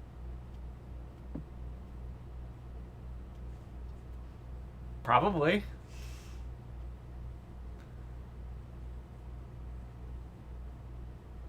I mean, you might attract attention with a hood, but also you might keep people from seeing your face. I don't know. I've never been here before.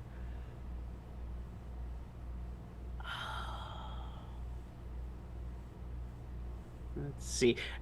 Oh, I have an idea. I also have an I- idea. Yours first. Oh, I was gonna say Archie like suddenly has like a wide brimmed hat, just out of nowhere. Just what is it nonsense? I was gonna cast Figment and sustain it. Archie's clothes are whatever the fuck he wants them to be. We are not just now learning this. Yeah, but it's like, but it is illusion. He just like puts his hands through the hat. He's like, it's not really. So I'll walk behind you with the torch.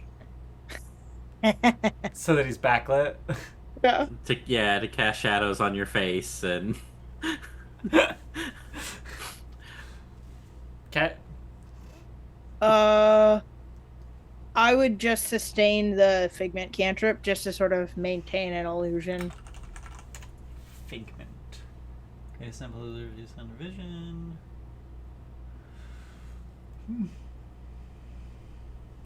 Crude and undetailed, viewed from within 15 feet. But I figure if I crudely and undetailedly, like, sort of just modify some facial features under a hooded person's face, Sure. it's probably enough. Plus, they're backlit. It might be enough. Yeah, probably. Like, crude and undetailed, I'm immediately thinking PS1 graphics. Yes! I'm picturing James Bond. I'm picturing Lara Croft. Oh, Because that's who you always got big picture with bazongas? Yeah. Pointy, PS1. Hey, we cannot spare more than 4 polygons per breast. Sorry, I had to think about it. Pointy PS1 Honda Fits. Did you watch their most recent Smarty Pants? No. Okay. Ugh. I recommend it highly. Okay. The only time I watch Dropout is when someone tells me there's a new thing that I should watch. Have you watched any Smarty Pants? Yes. Okay. I have watched most quite a recent bit of one. Smarty Pants. And also I bought a like $9 captain's hat, and then I hand embroidered the word food on it. Food Crew, Food yeah. Captain. Yeah, of course. Food Captain's genuinely fucking genius. It's incredible. It's fucking amazing, and I highly recommend it to every single group of humans.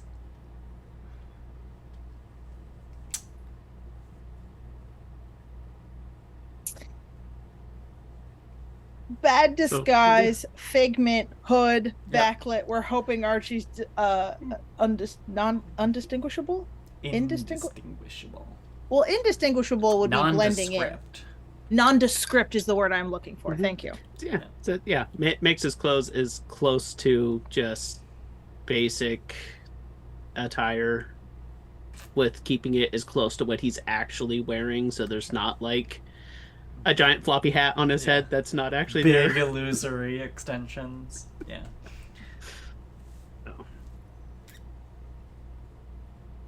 And covering up the armor pauldron.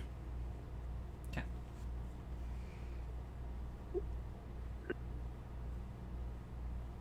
Then we have to figure out how to find a worm cult. I would say start as any sort of like, we're here to, like, we didn't actually answer Grom's question of what is our like state your if you're challenged at the gate, state your business.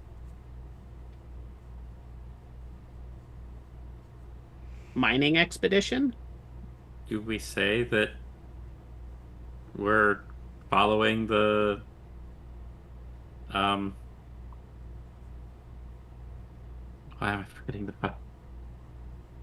Quest for Sky route? If we were allegedly part of the Pathfinder Society, do we know if that would give us does dwarf lore extend to Hringar? Yeah. Okay. Could I reasonably know if there's a Hringar what's the opposite of an or whatever, like if there's I know that there's an expectation of allowing Pathfinder Society members to freedom of travel, freedom of passage. I have a Wayfinder. Presumably I could say, oh, we're part of the Pathfinder Society, we're exploring. Can I like recall knowledge to see if there's any reason that Hringar would like actively hate that?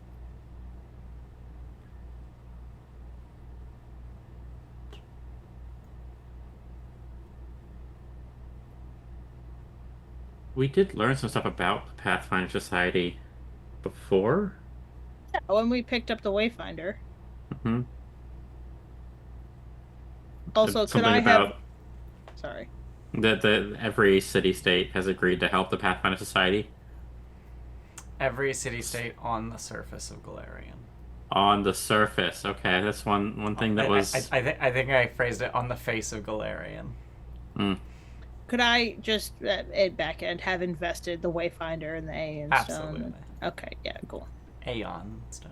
Aeon? Okay. Which is way easier to pronounce than Iyun. Ayun? I don't know. That's why I said it the word the way I said it. Yeah.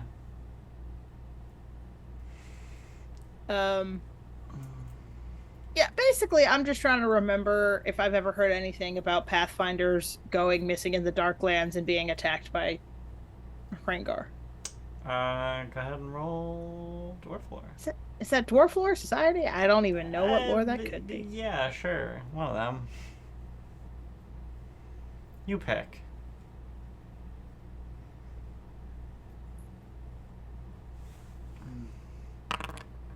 What are the chances I rolled another 1, 2, probably 3? I rolled a 3. You literally rolled a 3. Oh, fuck you.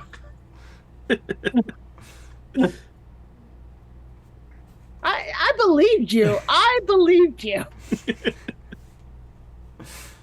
Which means I get to tell you that you don't know anything.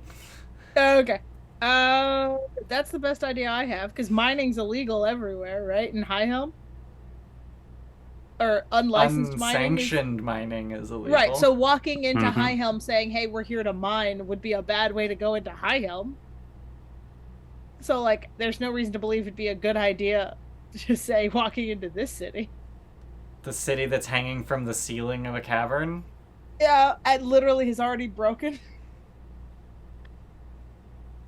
Yeah, probably not a good idea. If I had to guess. We could just say we're passing through and we don't have to mention we're Pathfinders. Because we're not. That would be a lie. You know? I'm gonna... this is Jarelga. I'm gonna recommend that you just don't tell anyone anything unless specifically asked. Sure. But, like, weren't we trying to get our story straight for if we're specifically asked? Sure. If we're specifically and separately asked. This has come up at least twice before for our group. Also, if someone asks for your name, don't. Why? Because the city is run by a fae? Uh-huh. Okay. Normal. Reasonable.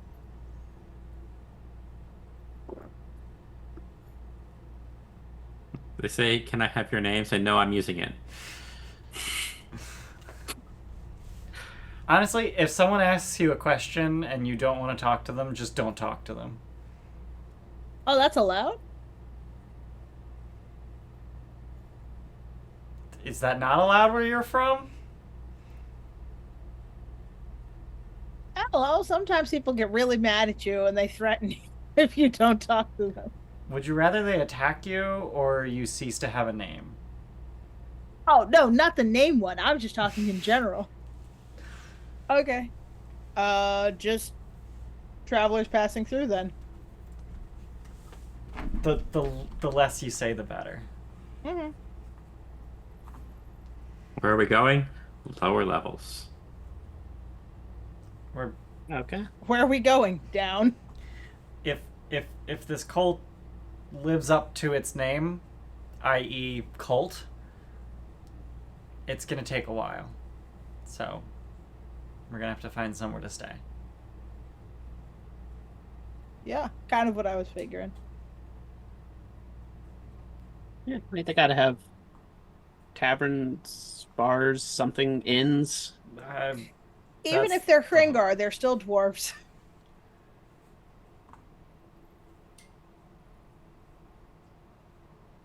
I am curious. This is June. I'm curious where you got the idea that this is a Hringar city.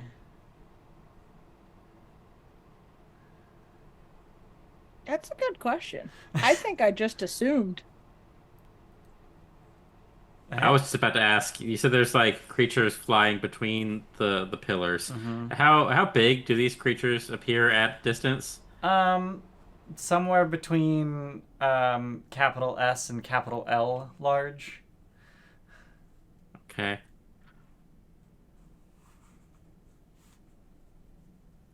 There's a variety of sizes and shapes.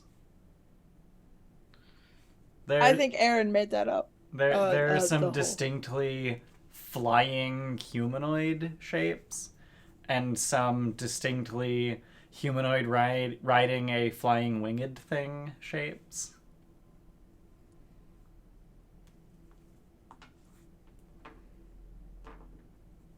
So This should prove to be interesting. this should prove to be interesting, and we're approaching the point that I'm really excited about. So, Walk in. you're making your way along the edge of the cavern to get to the bridge that goes to the fortress that goes into the city. So as you approach, carrying torch aloft, it's really hard to miss you. And it does not take long for a small swarm of winged creatures with riders to approach you. And as they get closer, you see that they are vaguely gnome-shaped riders with huge metal boots riding gigantic mosquitoes.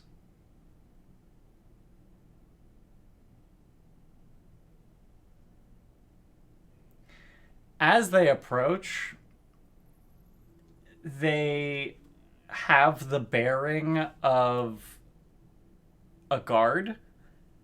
They fly in formation. And then as they get to you, they come across more like a Mad Max convoy, just circling and hooting and hollering and yelling taunts at you. And one of them makes themselves very clearly the leader as he takes off his incredibly red top hat and tips it to you dramatically, puts it back on his head, and continues taunting you.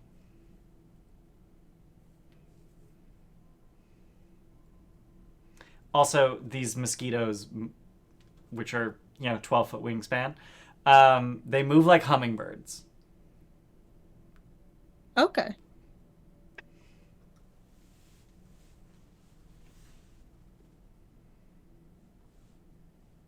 What are y'all doing about this? What's the flavor of taunts? Like, is it just yelling? Like, is it like English football fan singing a song that's rude? Or are they like trying to goad us into attacking them? And is it as individuals or as a group? It's a bit cacophonous because there's three. Yeah, there's three of them. They're all yelling over each other. But it is largely as a group, and it is more football hooligan than Jim Bro trying to pick a fight. And that's proper football, not American football. Yeah.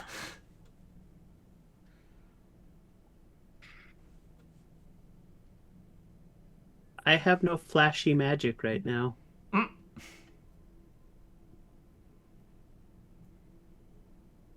I have the wrong kind of flashy magic right now. Is it fireball? It's fireball. One big flash.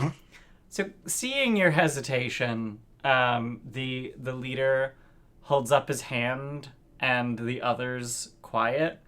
He leans down to his mosquito, and loudly proclaims the things that supposedly the mosquito is telling him. You're right, Itchy. You haven't eaten recently. Yeah, no, actually, I think they do look tasty. Can I? Oh, sorry. Go ahead. And they swoop. And we're Okay. gonna roll initiative when we get back from break.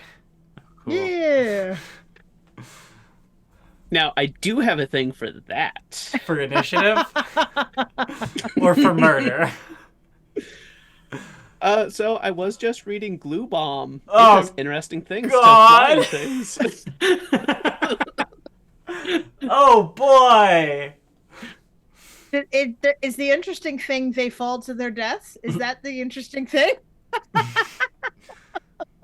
They fall to the ground. Well. How deep's the ground, by the by? Just in case it comes up. Hang on. There was an adjective for this. Imperceptible. Unfortunate. Okay. Which is saying something because we can see forever. You can it's see really as far weird. as it goes. Because it says their wings become tangled, causing it to fall safely to the ground. So Oh. okay. I will say that the ledge that you're on is reasonably deep. It's described as 10 to 30 feet wide. Apparently, in this particular segment that I have a battle map for, it's closer to 40. Okay. So it's a reasonable, narrows and widens Right. and kind of. Yeah. It'd be a pain to make sure they were over the ledge before. Yeah. The battle map that I have has frustratingly little hovering over chasm space, but I'll do my best. But yeah, we're gonna go to break. We're gonna collect beverage, use bathroom, eat food, and then proceed to get blood sucked by mosquitoes. Gonna be a little difficult for fetch, but You know. Also, I think I might be oversimplifying with the description of giant mosquito. You are oversimplifying, June. That's an oversimplification of what a fucking mosquito looks like. You know, I don't want to hear it. Can I also just say, though, they very much look like the bat from Anastasia. Dimitri. No, Dimitri's the boyfriend, I thought. No, This is Igor or Kharkov or something. He's named after a communist figure. Anastasia Bat. Bartok. Bartok. Oh. Is Dimitri? I don't. Really. I don't get Bartok. I get Batty from Fern Gully.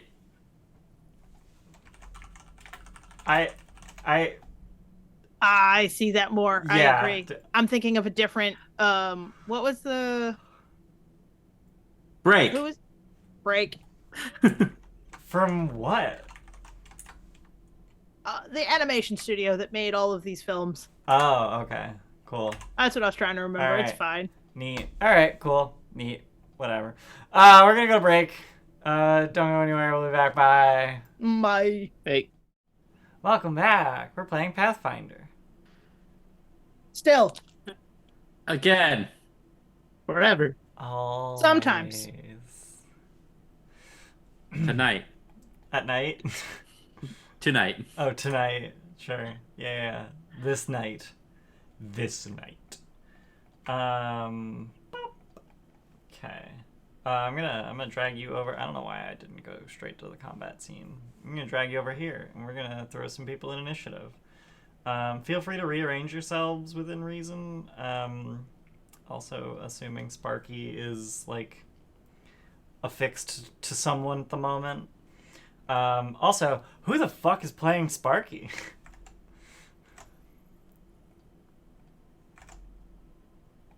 I can, if nobody else wants to. oh fuck, I can see their character sheet. Yeah. Everyone is the owner. Yeah, because I think, well, does Sparky have ranged? Not so much. No. But Sparky does have reactive strike. Everybody else has a familiar, so I can play Sparky. Okay. I don't know whose arm they're on or it's on, but I know Sparky, we were talking, has been like in a book at some points. I don't know if we're like doing like a book during I watches. heard bucket, and I'm like, what? I also heard bucket. It's not just your ears. Cool, thanks. I heard book at some point.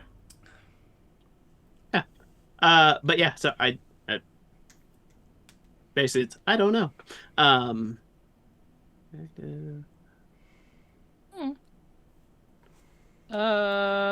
We were not trying to hide or anything, so initiative is perception as per usual. Perception, yeah. Which I should probably roll for all of the NPCs.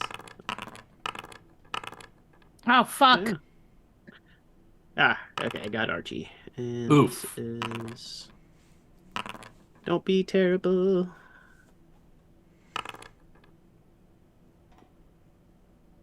Great. A reactive strike is just a strike. You can't like reactive strike grapple. Correct.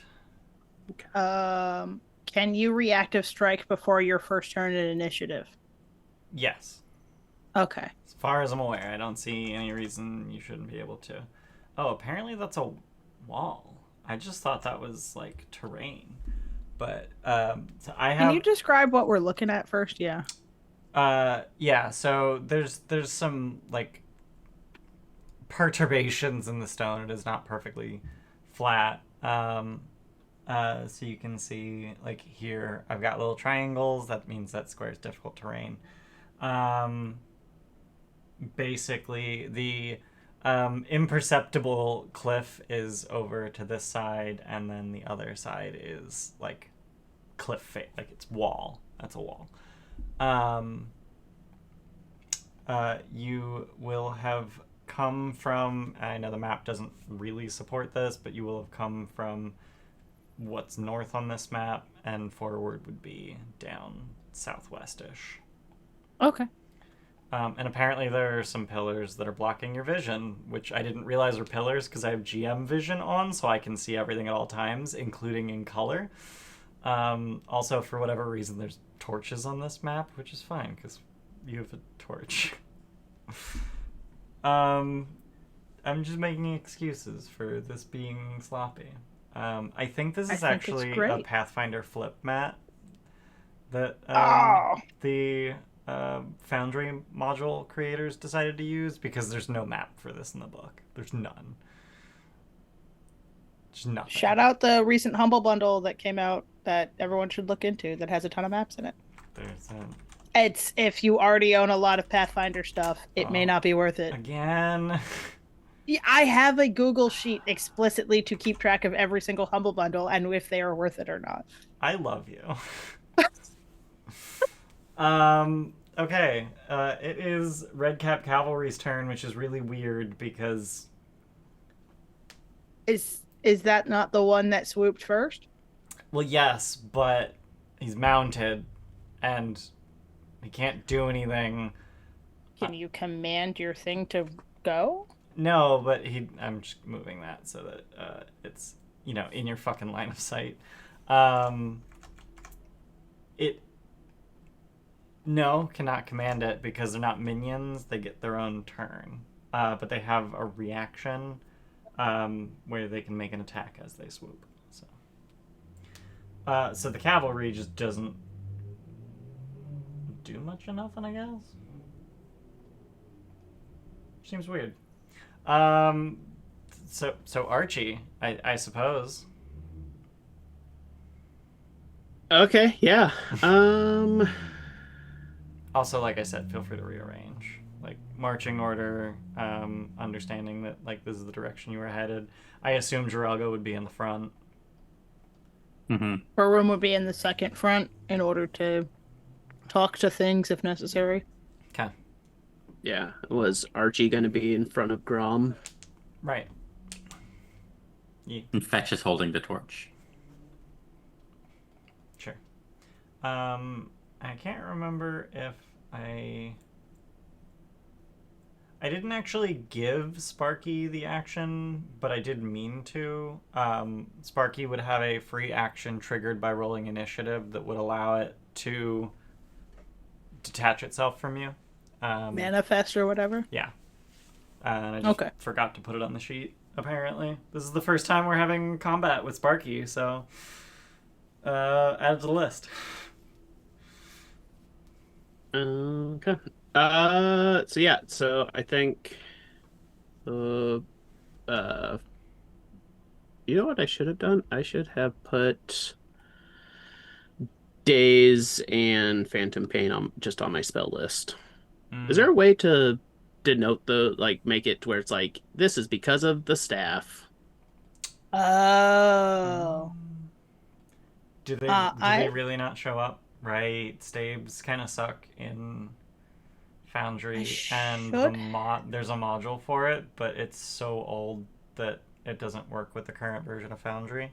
And by current version of Foundry, I mean I'm still on Foundry 12, and it doesn't work with 12. Okay, but yeah, so from where I'm at, the one that is behind us, double click. Yeah, I remember how to do this. Incidentally, this is the one that the one that is at the top of initiative is the one with the top hat. The others have just simple caps.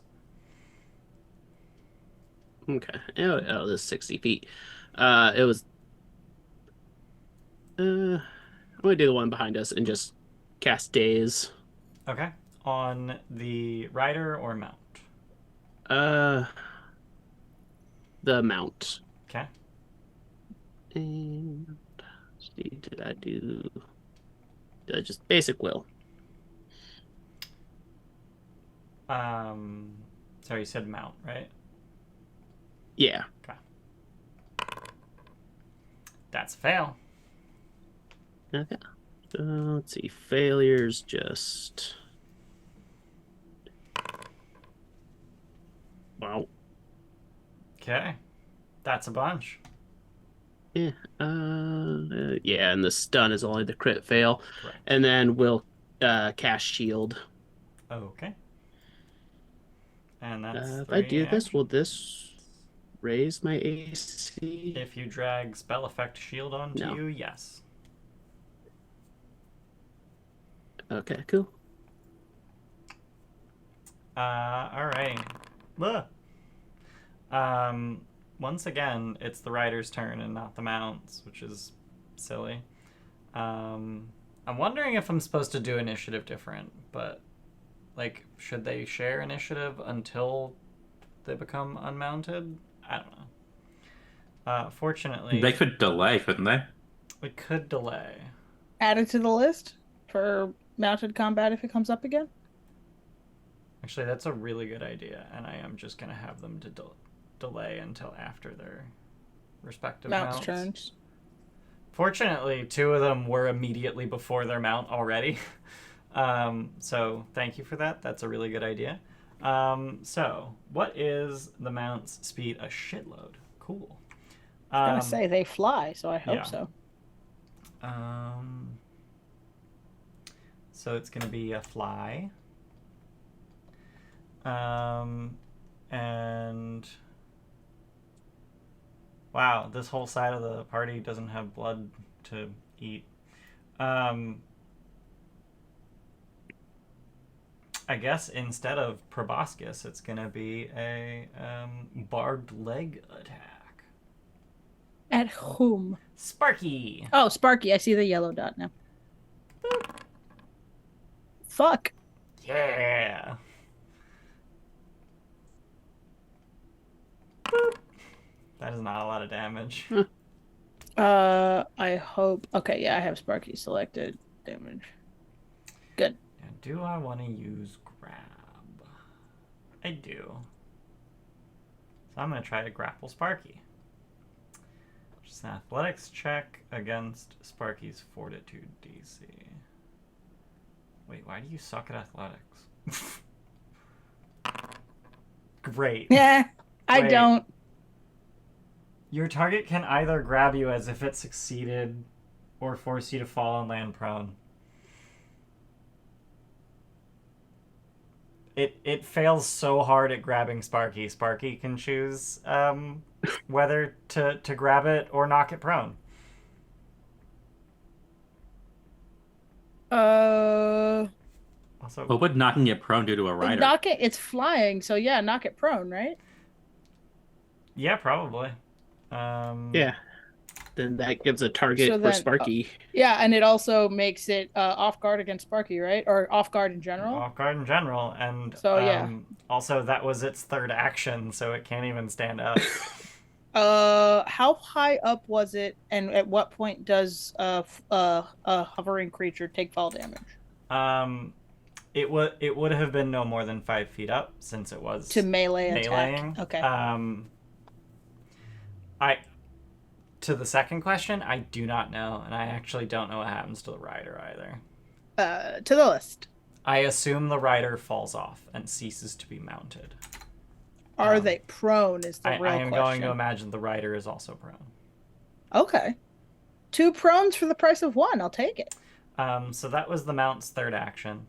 It is now the rider's turn. So first action, stand up, and because this is your first time, Is that a move action? that is a move action. Okay. So do you get reactive strike before or after they're standing? The trigger is the move action. So reactive strike is an exception to the general rule that it happens after. Especially in that if you crit your reactive strike, you disrupt the action. Okay, so they are still off They guard. are still to me off right now. guard, so let me make them prone again. I'm gonna unselect them then in case the selection is. You just need to close the roll dialogue. Oh, I hadn't even opened it yet. Okay, cool. So then, melee, +1, just the striking longsword, right? Yep. Blah blah blah. Yep. Whew, not a crit. Okay. Not a crit. Which is it's only a 12 on the dice. Okay, I feel the number 28 from a 5e perspective excites me a lot. Yeah. Sparky The has a problem plus 16 to hit. I know. The problem is my other reference point is my 4e game where we are level 30, so it's 57, 69. Sure. Okay. I want to say... Oof. I'm sorry. You rolled 2 1s. Maybe Sparky shouldn't be done by me. I've rolled 1, 2, 3, 1, 1. Woof. Okay, so that was... That is longsword magic damage. It applies all of those things. Okay. Wow, longsword typing is great. I was more actually concerned about the magic longsword. I shouldn't have said longsword magic. It's magic longsword. Longsword, damage. comma, magic.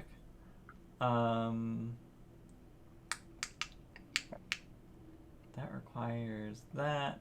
That does that. That does that. Okay, I'm just making sure I know everything that they do. Yes, gonna return the favor with a scythe attack. Okay. Oh no. Fuck. That's how you roll a crit. That is how you roll a crit. Scythes are deadly. Of course they are. Oh my god! Did you know that fucking... I'm sorry, I'm used to looking at my old character, Baroom's character. They have 78 HP. Not anymore, they don't. I mean, I know now. Is this critted doubled already? That is already doubled. Yeah, alright. Oh boy. Wow. What is the normal? Oh, okay. So scythe is already normally a D10. Wait, that was D12s? No, it's deadly D10. It just adds an extra D10 die after you double your damage. Okay. Okay. I just happened to roll reasonably well. You didn't roll 2 ones? Did not. Still has a third action. Would love to remount, but the mount is busy being prone. not okay.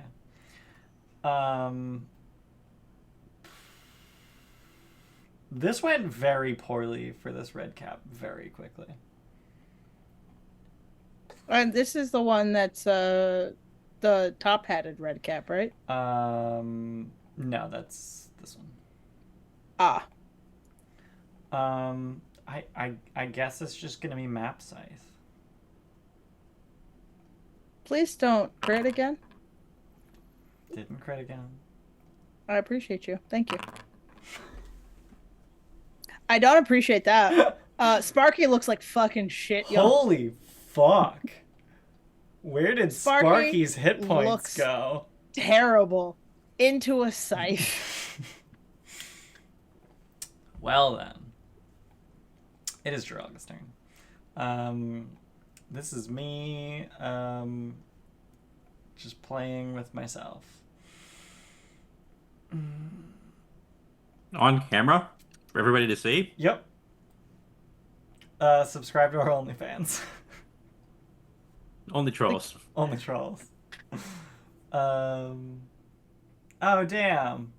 I forgot about that. Drelga has a reaction. Trigger. The guide is about to roll a perception or survival check to determine their initiative, and they can give a +1 circumstance bonus to everybody. It could have been a 21. Oh, wait, no, wait, to everyone? To the whole party. Oh, fuck off. Okay. Which would have made a difference. Oh, that's fine. Mm-hmm. Yeah. Oh, well. Oh, well. Here. There you go.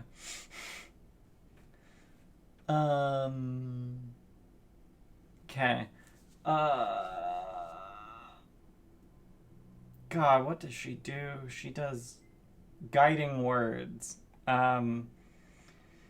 She points out a weakness of a creature within 30 feet, which will be, the guy who just demolished Sparky. The guide and all allies that can hear or see the guide gain a +1 status bonus to attack and damage rolls against that creature. And the guide adds an extra 1d6 precision damage to their attacks that hit that creature. So, she's gonna point out that guy. Do murder. Actually, you know what? His weakness is the mount that is on the ground.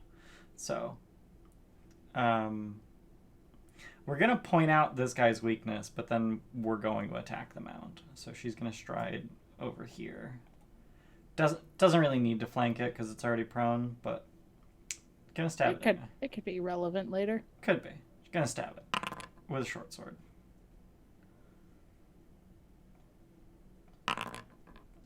Damage. Is that good for a short sword? Yes.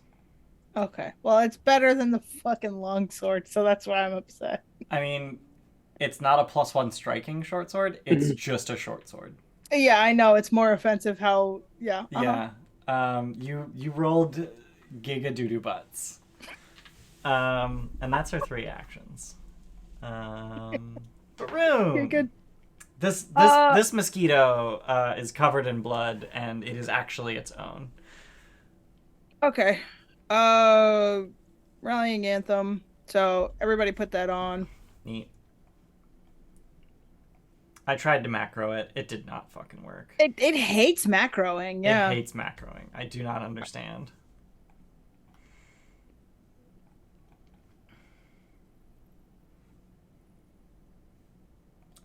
Also, you get you get a +1 status bonus to attack and damage rolls against this guy.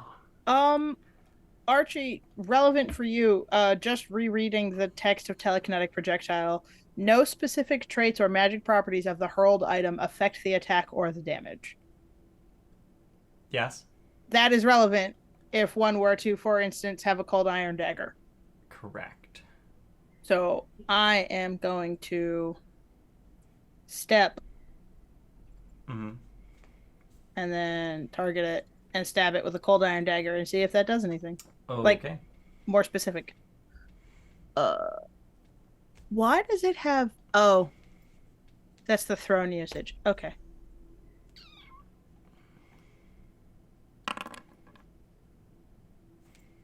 Modifiers matter. I hit it. Only barely. I'm assuming off guard is green. Mm-hmm. Yeah. Cool. This is in fact its remaining hit points. Okay. You have murdered a mount. Does the mosquito splurt blood? Does it just kind of dribble out? You tell me. Oh, okay. Well, I'm assuming because they look emaciated and hungry, it actually kind of just like gasps and like dust comes out. It still smells strongly of iron, but like they are actually hungry and are actually looking to like feed off of us. Okay. This one has not drunk blood, right? It did nothing except try to grab Sparky and get its shit kicked in for it. Okay. All right, that's my turn. That's step. Yeah, that's 3 actions done. Yep. Ground. Well, I now have a job to do. Is it heal the ever-loving fuck out of Sparky? It's heal the ever-loving fuck out of Sparky. 2 We're action, gonna start third rank with- heal. I don't have 3rd rank heal prepared. What I do have, though, is positive attunement. Oh dear God, what is that? Neat.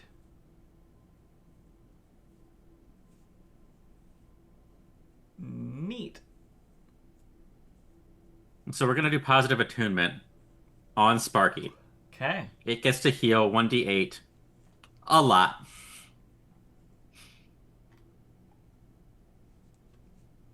Can you? Immediately and at the end of each of my turns. Okay. I thought it was each time you sustain it, and I was like, can you just sustain, sustain, sustain, sustain, sustain, sustain? Okay. Okay. So roll healing. 6 healing now. Cool beans. Oh, and then you immediately end your turn. And Sparky gets healed again. Do you have to roll every time? Yeah, probably. Then, since Archie is still not looking good in the least, Sparky. we're gonna use battle. Right. Battle medicine, Okay. which I think I have I just have to do. Oh, there's like a separate thing for it, right? Yeah. Where is it? Battle medicine. Under There it B is. for battle. Yeah. Under M for medicine. So I just. Because if I do this, it just shows up there. And that's not what I want. But it does need to take the immune thing, and then I can just roll my treat wounds macro. Immune to battle medicine. Wow. And which DC are you using? Not rolling from Sparky. Do not roll that from Sparky. I will do the expert DC. Okay.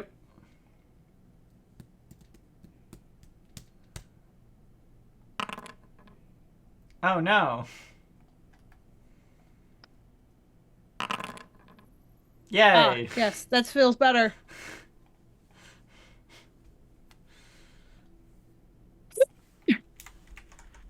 And now I'm going to end my turn. So Sparky gets another Oh. D8. So Sparky Yep. gets another D8. Oh, that's not what I meant. I didn't go back far enough. I want to roll healing. 1d8. Oh no. But as part of this turn, Fetch also gets to punch the red cap. Woo!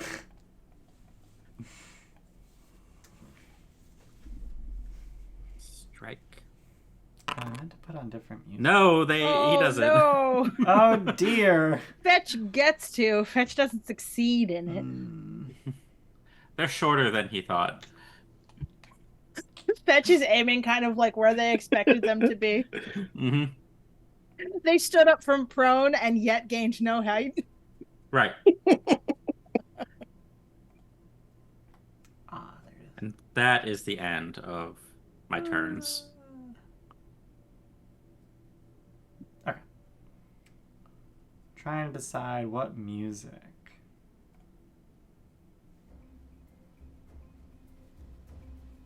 Yeah, I like that.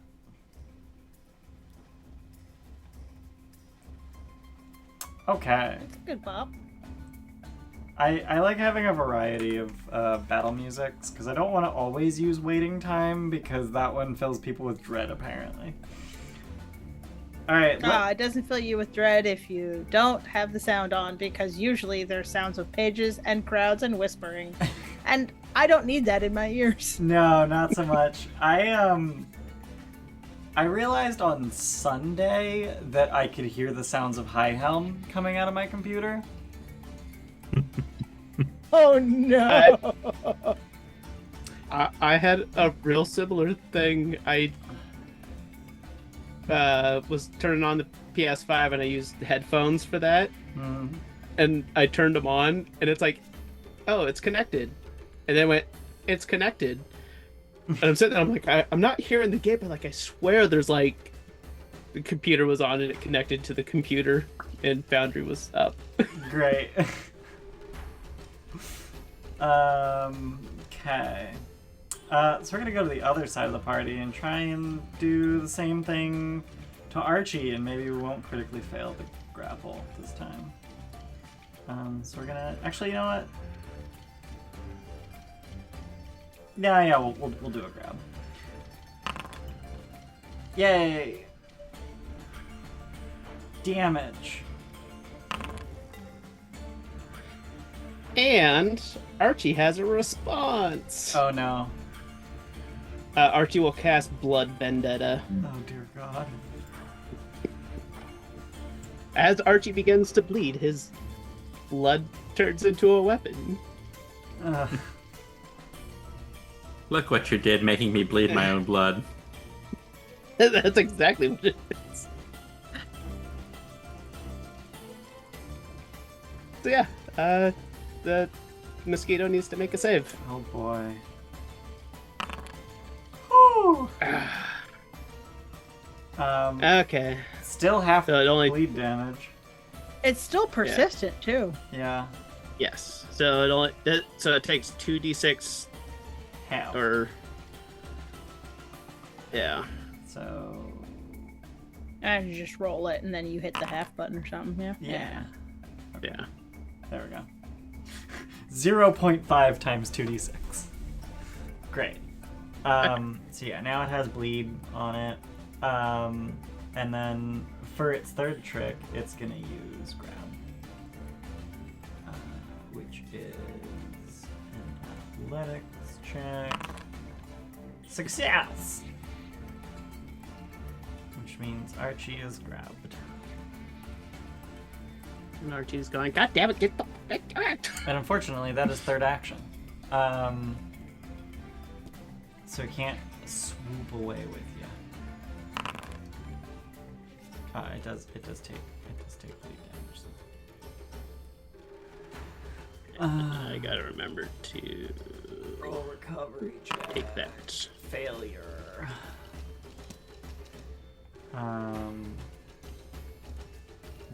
Why are you resistance to physical? Why? Why? Yeah. Oh, also because rallying of anthem. yeah, Oh. rallying anthem. Nice. I do bard good. You do bard good. Okay, well, since you're grabbed, the red cap is gonna go for the head. Oh boy. I need more reactions.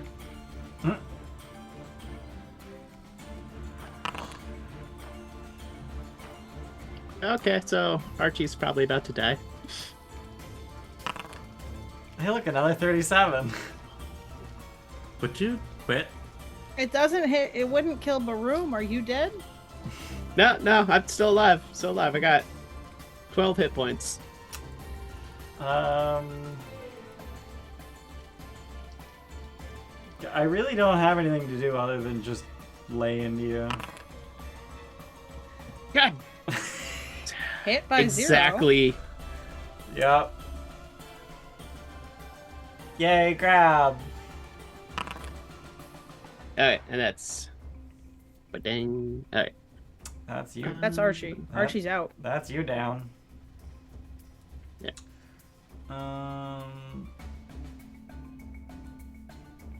So I suppose switch targets to Grom for map 3. Critical miss. Okay. Sparky. Character sheet open. All right. Would you like to show the class how it's done? You really hope.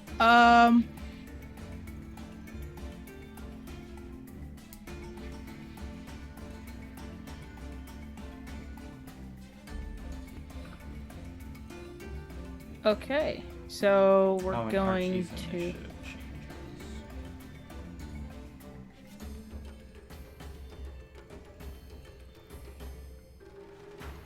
I really like that I can just rearrange initiative very easily by just dragging things around.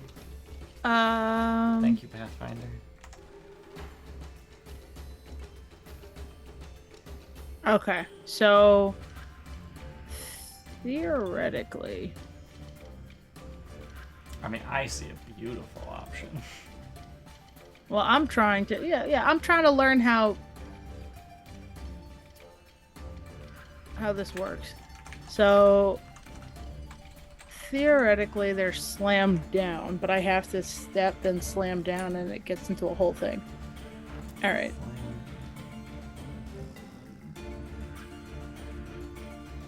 Or is it reasonable to actually, you know what? That's probably more reasonable. I do not know the path that I would have to take, but presumably it is possible if I stride twice to sudden charge and wind up flanking over here. I don't know the math.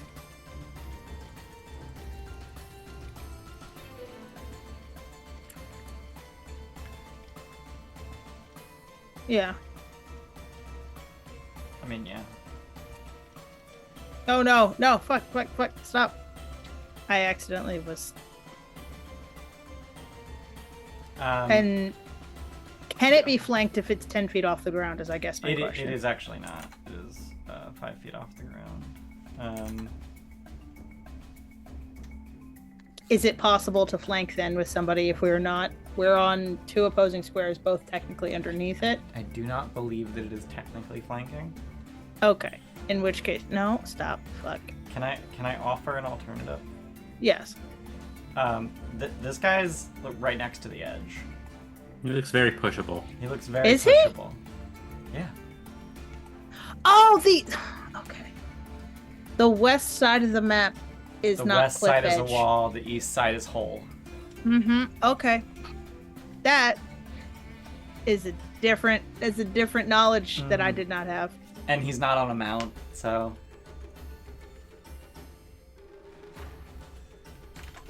Splat him like a mosquito. Hopefully. Shit, I should have targeted first. But yeah, that's the athletics check against Sid. That does beat the Fortitude DC. With an 8? Yes. That's incredible. So on a success, push back 5 feet. And has he used his reaction? No, I don't think so. No. Okay, so he's gonna use his reaction to grab an edge.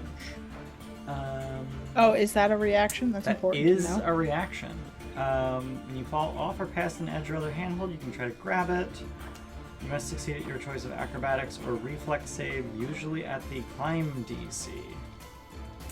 So, is that a manipulate action, or is it an action with the manipulate trait? It is.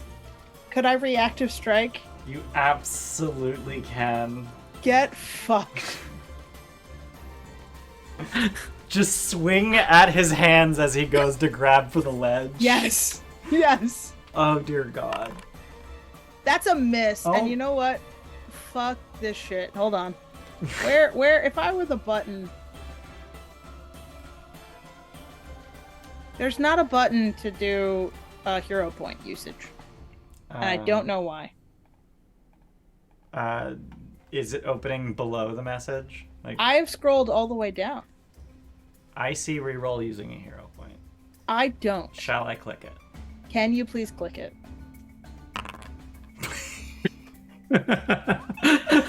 I remove his hand.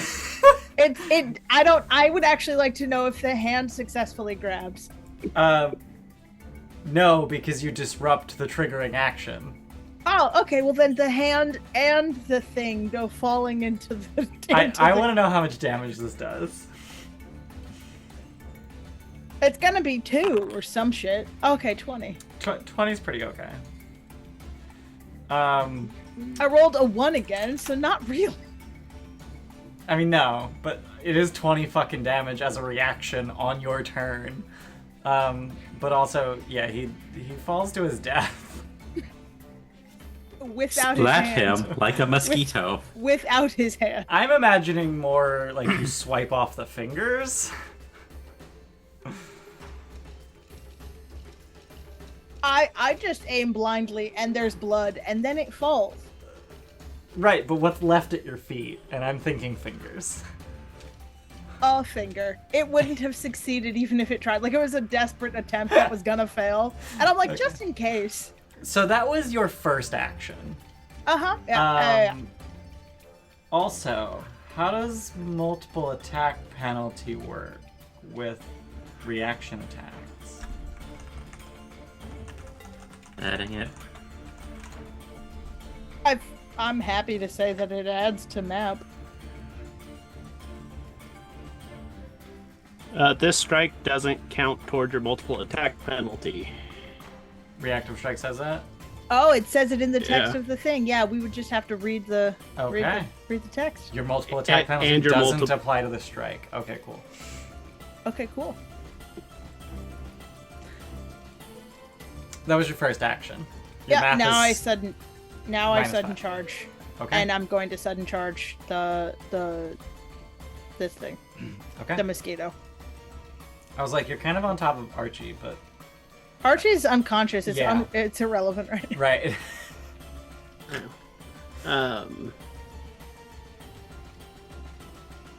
What? I don't know what just happened. It says sudden charge can only be selected once. Yeah, I don't know. I think I was trying to add an effect and it's irrelevant. So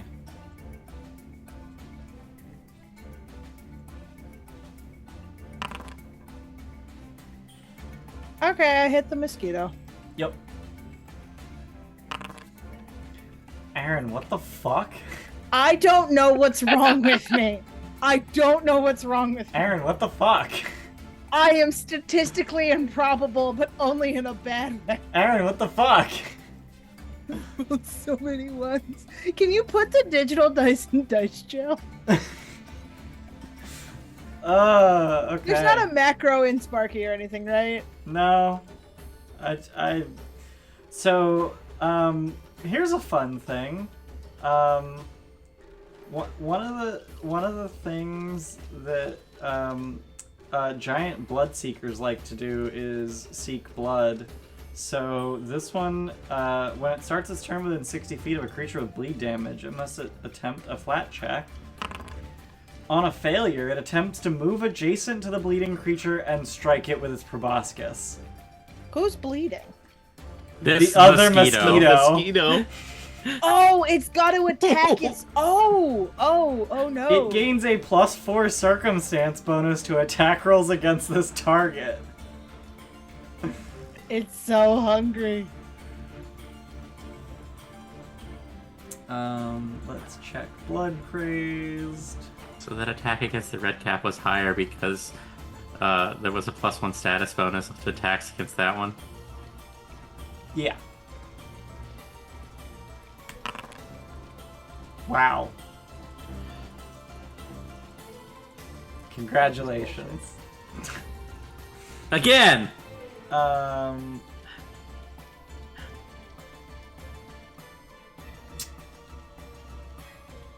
I think it does not appear that it needs to use an additional action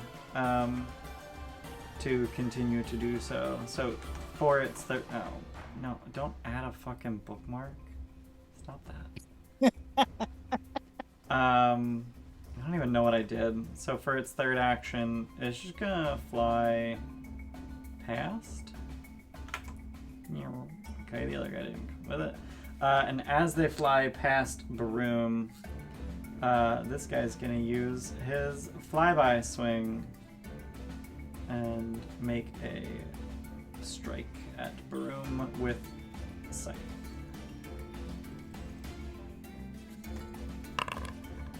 Not a critical hit. Thank Disappointed.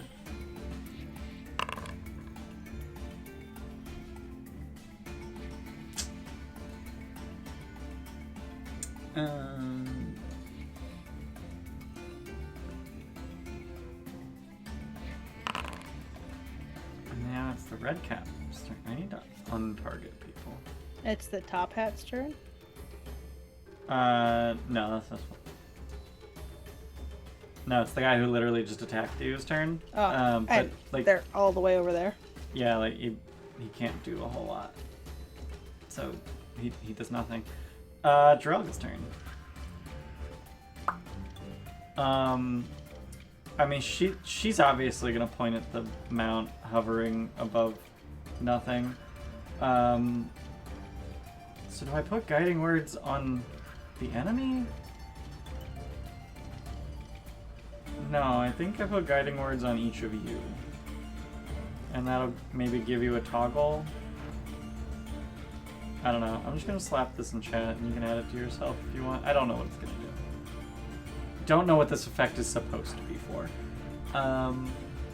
We'll throw it on her. And she's gonna attack. Oh, cool. It's doing a thing. Pew! Merely a regular hit. But she gets an extra 1d6 precision damage. Wow, What is she attacking with? She pulling out her composite short bow, not her short okay. sword. Oops. Amazing. Had to say something. Yeah, That's on me. It actually has a different modifier, and a completely different damage expression. So, and that would be a third action because the second action is pulling out a bow. Cool, great. Baroom.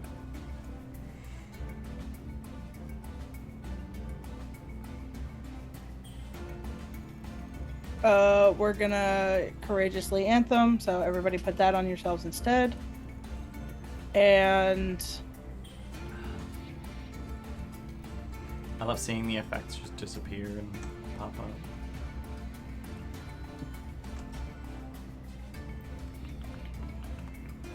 Ooh. Yeah.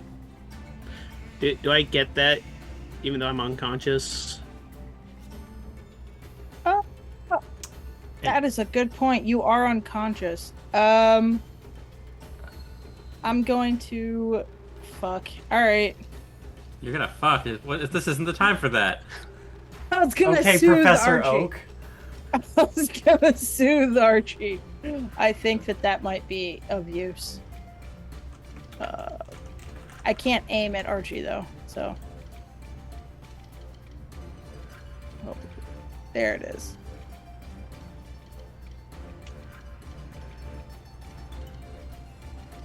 You can target from the initiative tracker. What? Okay, well, Archie, be healed. Yay. Archie's awake. Woo! It's just one wounded. Mm-hmm. You are still grabbed. Yeah. Oh, they didn't let go? No. It's gonna fly off of them and start eating them.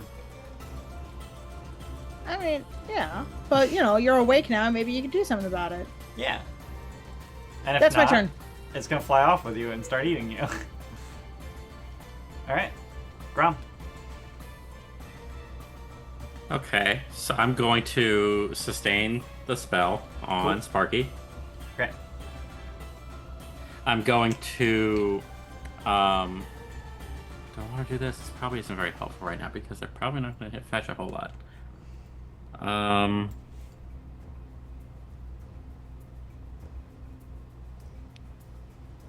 What does this do?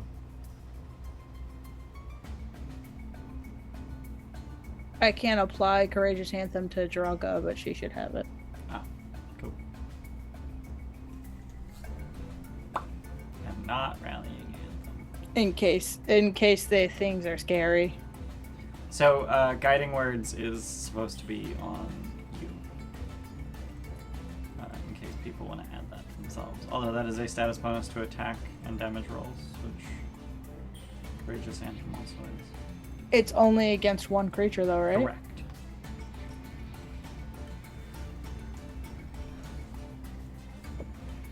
What you doing, Grom?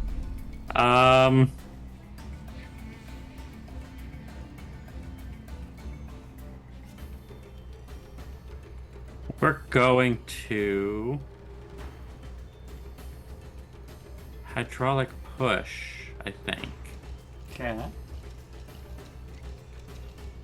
Make a ranged spell attack. I can do those. Maybe.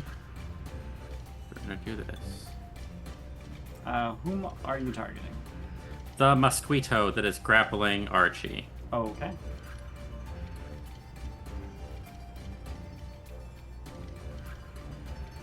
Attack. Son of a bitch. Have you hero pointed today? I have hero pointed today. Yeah. I hero pointed to not fail my heal on Sparky. Oh, that the heal that would have hurt Sparky. It wouldn't It wouldn't have failed. hurt. Yeah, it was just a regular fail. Is that your turn? Yeah. Fetch punch? Fetch. No, fetch too far to punch. Fetch stride. That is a raised ledge there. Okay. It's not marked as difficult terrain. Is it difficult terrain? I mean, no, you need like capital C climb to get up of it. Oh, okay. Oh, It's you like can't here, is here capital fine? F. You can't capital F fall.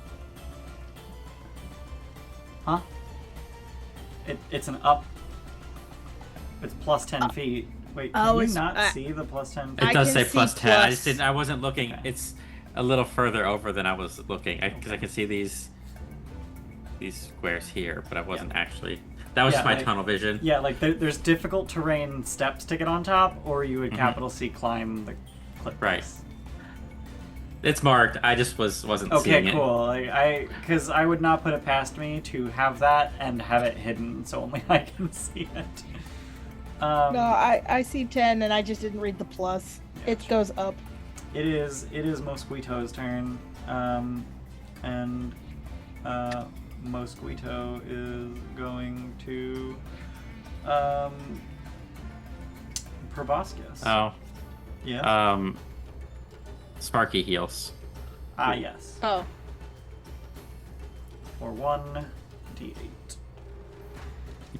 I'm just gonna 1d8. 5. Nice.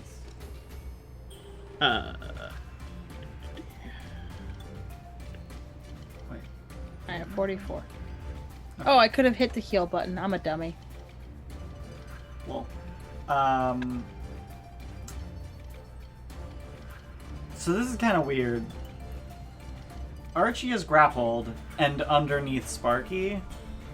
Also, I just realized that grab doesn't just entitle you to pull someone, and like dragging someone is in fact not really a thing.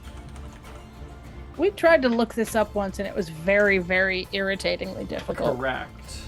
Looks like it's a reposition. Is that what it's called? I think there is one, but I don't know if that's... Reposition. Grabbing or restraining the target. You muscle a creature or object around and attempt athletics check against target's fortitude DC. And you can move them up to 5 feet on a success. Jesus Christ. I mean, it does want to do that. It does want to drag you away. So it's gonna make a... Is reposition an attack? Fuck, it's an attack. That sucks. So it maps? It maps. Oh, I hate that. Alright, fuck that noise. It's just gonna stab you with its nose. Stab you with its face. Yeah. Yeah, it hits. Cool. Some piercing damage.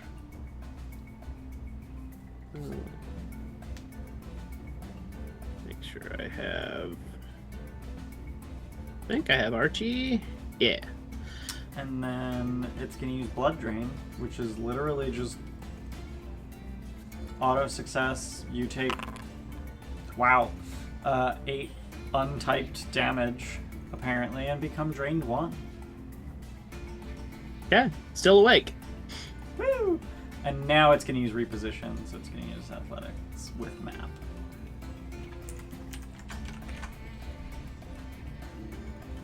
Probably not going to succeed. Yeah, not even. Oh my god. The target can move you up to 5 feet as though it successfully repositioned you. So you are laying on the ground, and it stabs you with its nose, and then tries to drag you with the feet that it is still holding you by. It's its barbed legs, and somehow you are able to. Yeah, I land a boot right in one of its eyes. Can I just like shove it back 5 feet then? It must remain within your reach during this movement. Okay. Could you shove it south, just directly south of you? And there's kind of a wall and a fetch. Oh, move it without moving yourself. You also don't have to. Yeah. Could you move it mainly down? Oh yeah, just to the ground. Just yeah. to the ground. Yeah, because it's currently 5 feet up. Yeah. That's an option. Just have it on the ground. Okay. Yeah, I was mainly hoping I could push it away and get the red cap away from me also. Sure. Well, it is now your turn. You are no longer grabbed because it did not repeat the grab. Good. Oh, yeah, I'm supposed to be prone. Yeah. Yeah. You get to roll recovery against the bleed. Oh, yeah. And I need to apply that damage. Still bleeding.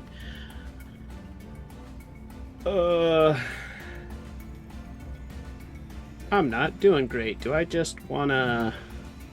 It takes so many actions to heal myself. Maybe crawl? Is crawl one action? Well, unless that red cap has reactive strike. That is Crawl possible. is an action. You move 5 feet by crawling and continue to stay prone. Do you want to risk the reactive strike? I don't think it's been tested. I kind of, because I have a 3rd rank soothe keyed up,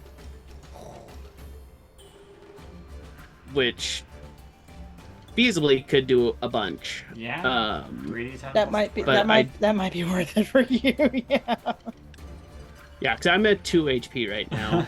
Yeah, that might be really worth it for you. Yeah, that's not a lot. Yeah, I'm just trying to see. I don't really have any other Actually, yeah. Okay, I am going to 3 action or 3rd rank 2 action soothe myself. Hey, don't be butts. That's not kind of sort. Roll total tens. And a 1. and a 2. No, you selected me. Not Don't kill me. Undo. Also, do you want to just crawl out from under Sparky so this is less terrible?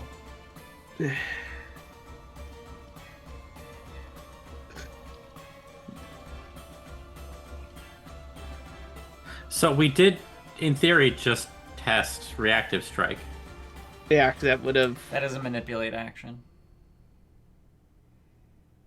Maybe it wants you full of more blood.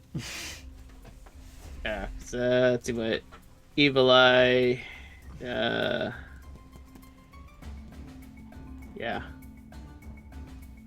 Yeah, probably get out of the melee because crawling is just 5 feet. Yep.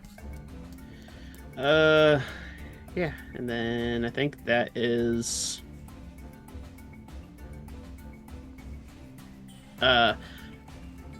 Real quick for Squire, can they pick up a staff? They do have manual dexterity. Wait, where place it on your free hands?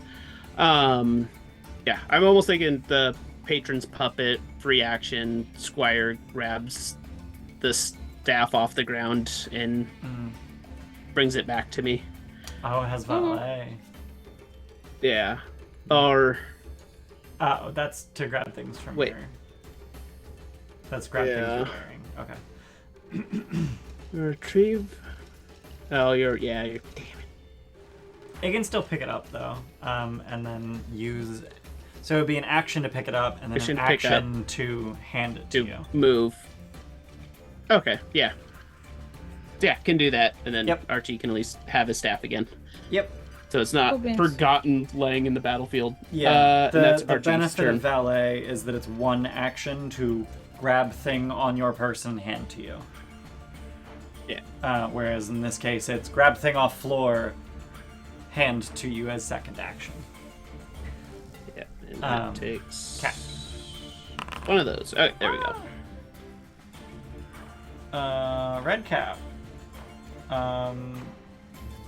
Sparky is obviously dangerous, and Grom is not. So we're gonna attack Sparky. Brom's not obviously dangerous. Correct. Yes. Grom is obviously not dangerous. That's what I said. I'm not holding any weapons currently. So that'll hit. Ouch. Sparky. It's only a hit. Jesus fuck! What are these damage numbers? Numbers. They're fucking numbers. I don't understand why their static damage is so high. Yeah, I can't roll more than a 1 on any die.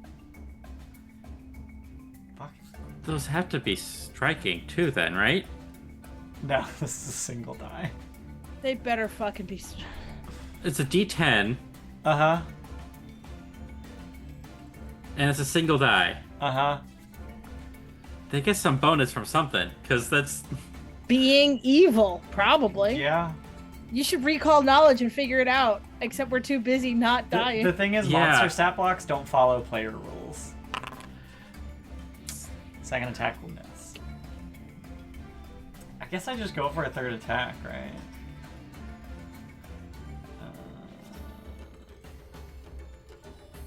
Live, Sparky, live. Yeah, third attack. Don't taunt the dice. Ah, fuck. I tried. Sparky. Alright, so we're gonna try and slam down the top-hatted evil dude. So it's gonna Yep. be a... First things first.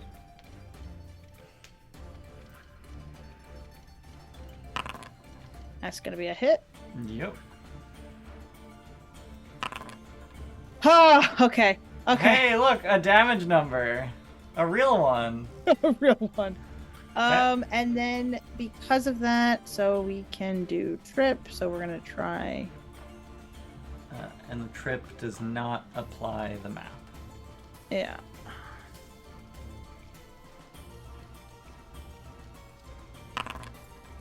It's only a success. Only a success, so he only falls prone. Yep. So as you, But that's. Yeah. Yeah. Sorry. Go ahead. as you hit him and shove him off of his feet, not only does he fall off of his mount, his hat falls off of his head, and given its shape, rolls away comedically, like in a parabolic arc around this pillar and off the cliff. Ah, fuck. Does he have a bald spot? He's completely bald. He's got big, long, like, wizard beard, and he's completely bald. And Okay. he immediately starts scrambling for his hat. Okay. Okay. All right. So slam down is just one action. Or sorry, it's two actions, but it's not.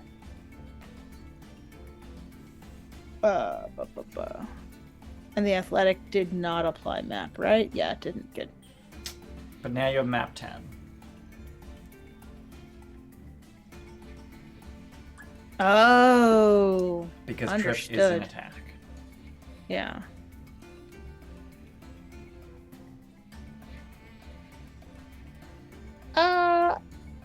Then we're gonna use dueling parry. And prepare for this fucker to keep doing shit like that. Oh wow, that's why Sparky didn't have a shield. Mm-hmm. So Sparky does not need a buckler. I think Sparky might need a buckler depending upon this, because I can't. You can't shield block with dueling parry, but like Correct. bucklers suck at shield block anyway. Like it has hardness 3. Who gives a shit? Like that's not worth a reaction. And not when I could react or strike. You're probably right. Yeah. Okay. That's the end of. That's the third action. Sparky's Okay. turn is over. Sparky with a casual 26 AC. Bloodseeker. We're gonna seek some Jorelga blood. Does it succeed on his flat check? Good question. Nope. No, it does not. Go the other way. Okay, I can't do this very often, but I am going to use a reaction for the red cap. Vlad to re-roll the flat check, but that does use his action, which means he's not getting a flyby strike. That is a really cool reaction, though. Thanks. Fuck. That's a really cool reaction, though. You Okay. did worse. It did worse. So it has to fly fucking over here and bite a bitch. So we're targeting. We have blood crazed. We're probosking. Still misses it. I was targeting Jorelga. Oh. Not that it matters. Her AC is Does not- it miss its ally, allegedly? Yeah. 15 will still miss the ally. Oh wow. Blood Crazed is lit up green because it made it not a critical miss. Okay.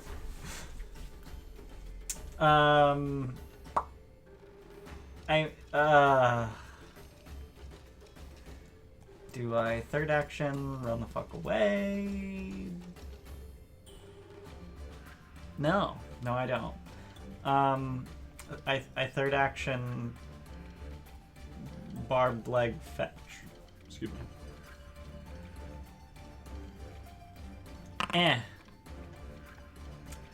So competent. This is definitely the mount that like just doesn't like is like Yeah, this guy is just not having a good time with his mount. And in either fact, that or his mount is very clearly like smaller than the other ones. Has Yeah. a fucked up wing. He is in fact going to use his first action to dismount. Oh no. This would be only 5 feet up. And he's going to dismount to beneath it, I suppose. Just on the ground underneath. Oh, there he is. I was like, where? There. And then he's going to attack Fetch. Okay. Scythe. I was so thoroughly expecting to crit. Is Fetch wearing Barding yet? Or is Fetch Yes, just like... Yes. Fetch's AC is still dog shit. The barding gives +1. Yeah. Oh no. Wow. Dog shit Is damage, this where you too. discover that it's actually bad to use bladed weapons against rock? No, because Fetch does not have any reasonable... we're gonna map. There it is. There's the crit. With map. With map? With map. That's just rubbing salt in the wound. Donk. Is Fetch alive? Yeah, Fetch is alive. Not great, but alive. Jirelga. That's me. I'm Jirelga. Yeah, we got that. You were all just staring quietly. I was just like, Trying to figure out what I'm doing. okay.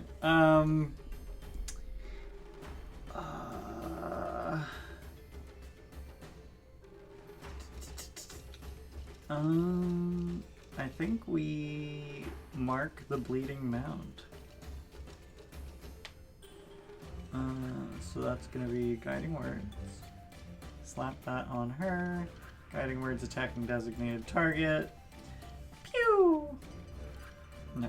Pew! There we go. For the love of God, Jirelga. Listen, Crowhan 2.0.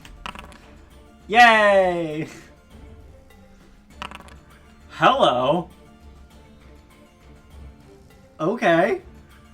Donk. Is it alive? No. No, it's not. She points out its weak spots and goes, actually, I can do this myself. Yup. Fucking hell. I mean, she did need to point it out to get the extra 1d6 precision damage, so. Baroom. Well, she should have also had a Courageous Anthem shenanigan. She did. Alright. As it turns out, with Oops, these not what I meant to fuckers, do. AC is really important, so we're gonna Rallying Anthem again. Okay.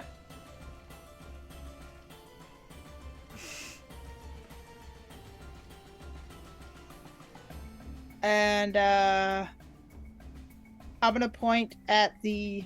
I would just like to congratulate us as a group for how quickly that happened. I'm very proud of us. I thought there was an issue there for a second because there's like, oh, I got 2 shields. No, I'm just directly above the roof. I'm gonna point at the thing, the top hatted bald guy, and I'm gonna go The top like, hatless bald guy? the top hatless red cap, Yeah. and I'm gonna almost like reflexively just go like, oh my god, you're bald and unintimidating now. You Are look you- so fucking stupid. Okay, I was gonna say, this sounds like a demoralize. I am. I say it in P for party. Sakroth? Do I speak that? Who speaks that? You do speak Sackfrost. I do that. All right. I'm hoping for the best. I'm going to speak it in Sakroth. Okay. Well, they were talking to us. What were they speaking in? Oh, that's a good question. Yeah. That is a good question. Because it's a -4 if I don't share a language. So. They would have been speaking Fae. I think we all speak that too. You do. In fact, Baroom. Well, I mean, Baroom could pick a language. Baroom has more languages than the Redcap, but every language the Redcap knows, Baroom knows. Okay. Well, I would have spoken the language it spoke at us, thus to avoid the. Right.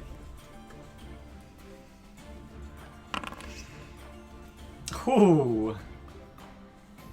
All right. Okay. It is. If it is capable of being frightened, it is now frightened. Frightened. Okay. Thank goodness. All right, and that is demoralized. I never remember what frightened does. That's okay. Action, action, action.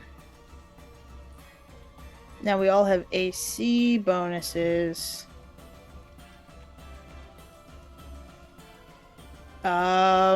Who's going next? Oh no. Cast guidance onto Grom. Guidance. Or to Sparky, whichever makes more sense, Grom. Sparky, probably. Alright, then I cast it onto cast it onto Sparky. Fetch. I cast it onto Fetch. I apologize. I can't drag it onto Fetch, but yeah. I did. All right. Thank you. Grom / Fetch. We're going to sustain the spell. Okay. We're going to cast a new spell. Great.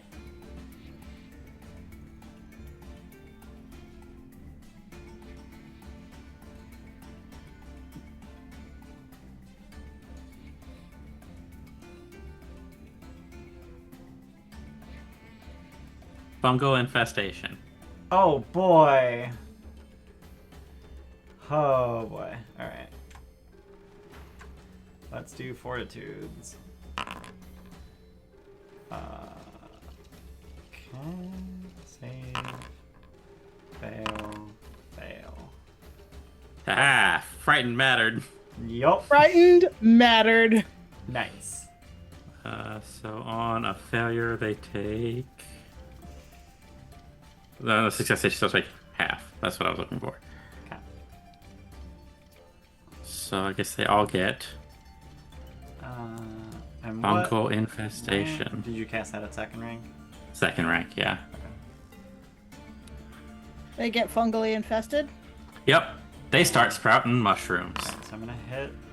They take a yeast damage. infection. This guy succeeded, so I'm gonna hit half. And they failed, so they get damage. Okay. Okay. That is Grom. Okay. Fetch. Oh right, there is a fetch. There is a fetch. I guess since Fetch has been guided, he will in fact punch. Fetch punches back. Okay.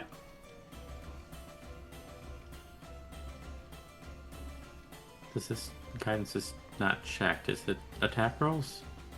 +1 to 1 attack roll, perception check, saving throw, or skill check the target attempts. So. We'll turn on the It guidance is a toggle then. status bonus. Yeah.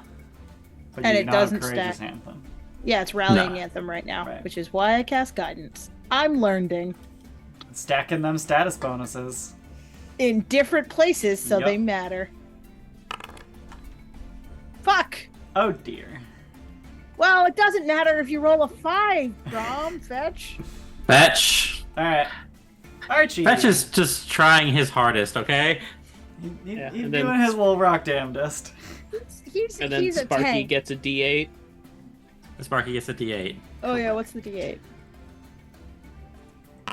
Oh. Oh, that's Damn it, that's- Fetch!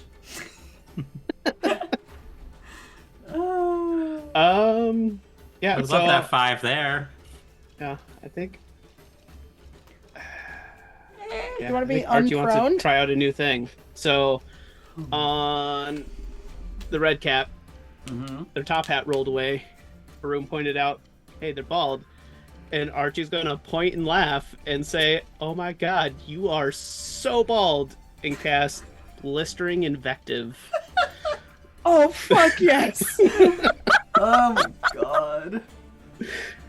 Oh my god! Again, in Fae. You literally burn them? Yes. Burn! Okay, they succeed, so they only take half the persistent fire damage. But they're poisoned and fired and everything. Yep. Yeah, and they would have got more fear. Yeah. And then I think Archie is going to evil eye this guy on the one underneath the mosquito. Okie doke.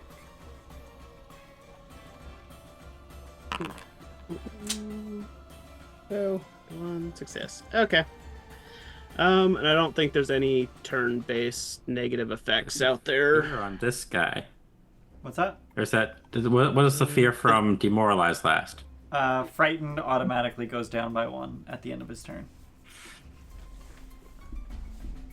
Yeah. So, yeah, I don't think there's any duration-based stuff. So, that'll be Archie. Okie dokie. So, for the first time this entire fight, his fast healing applies. He just has fast healing. This is the first time a red cap has started their turn damaged. Gross. Well, one of them started and ended its turn really quickly, damage. Yes, correct. Its turn started, it fell a lot, and then its turn ended. So he is literally just gonna. What is his speed? Oh my fuck! This motherfucker had. This is a thing. Red caps have huge fucking iron boots, and 50-foot speed. But he is going to stride after his hat. Come on, scroll. Not that far. Which is yeah. I critically. Oh he's my not. fuck! All right. Yeah. Ow. No. I love this. Fucking Sparky for the win. Ow. Okay. He has to stand up first too, though, right? Because he was prone from a trip. Yep. Yeah, he would have stood up first. Still a critical hit, even without that. So Sparky's crits are not quite as impressive as Scythe crits, but damn. Also, they're off guard again, no matter what they do. Until the start of my next turn. Oh my because of the god, critical special. specialization. Yeah. Wait, until the start of your next turn? Are you Yeah. saying it has a duration? It does. He's off guard for the rest of his life now. No, because the start of Sparky's next turn is in about 3 seconds. Is right now. Oh, No. Oh. Um, That's he's gonna use his third action to mount. Because he is on technically... stream? That's really annoying. He is technically adjacent to this mosquito. Okay. Jesus Christ. Yeah, he takes a bunch of damage. Doesn't he take also poison damage? I got This them both. there too. Yeah. Oh, there it is. I have to scroll up. Incredible.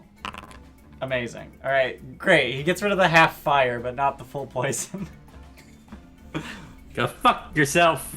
Sparky! Alright, stop looking at this one, open up this character sheet, and...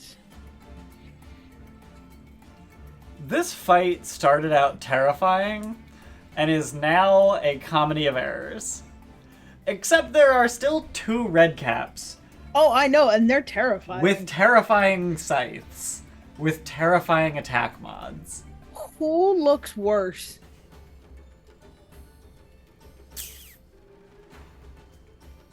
Of the 2 red caps. Yeah, of the two red caps, sorry. The one that just got crit. Oh, okay. But, like, bad worse? Or like... He's bloodied. He's on fire and poisoned and just got crit. I mean, he's not on fire. Not on fire anymore. He's not on fire anymore, but he did take fire damage. Yeah. Also, that fire damage rolled 11. Mm-hmm. There's like spores, mushrooms like growing in his throat. Awful. Yeah. Teach you to not think I'm dangerous. Let's say the next one I could have hit him with Phantom Pain just to add a little bit of persistent mental just because. I'm gonna step and then try and slam down the mount he just got on. Oh god, okay. So that is melee strike, a critical hit against the mount. Great. Is it alive? Barely. Okay, well then I make an athletics to trip it, right? Yep. Also, it's off guard. Which doesn't matter for trip, but... Okay. It's prone. And so is the guy, per the rules we followed so far, also the mount, the rider. Yep. And it lands on the one beneath it. Well, this is a fucking mess. Now if only we had like an AoE. I know! Wouldn't that be so much fun? You mean like fungal infestation? Fireball. Fireball. I haven't seen the need to use it yet. Fireball seems overkill right now. There's only one kind of overkill, and it's if you also take splash damage. The worst kind of kill is underkill. Okay. So, first of all, we unprone. Oh dear god. Is unproning a move action, would you say?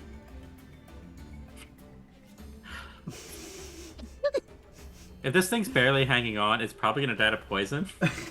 Oh, okay, fair enough. That's valid. But if you react now, then it won't get a turn, essentially.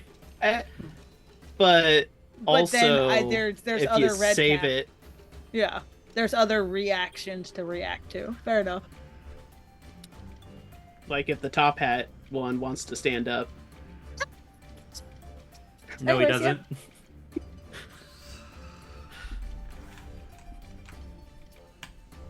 Spiders are fucking awesome! Just imagine an entire party of just going, oh, we're all gonna reactive strike right now. No, because I really enjoy, like... So, if you prone off of a mount and the mount flies away, does it go with it or no? What do you mean? So you had said that the bald redcap hopped on top of this mount, and then I targeted said mount to knock it to the ground, so everybody's prone. Yeah. Is the mosquito taking Baldy with it? No. Okay. It's fucking off. Okay, just checking. And now for the comedy to continue. Does it die? Yeah, Does it die over the pit? Does it die? Oh, I was like, wait, where'd it go? And I just realized I dragged it outside of the map. Yeah, it's so dead. It dies over the pit? It dies so... It very dies. Okay.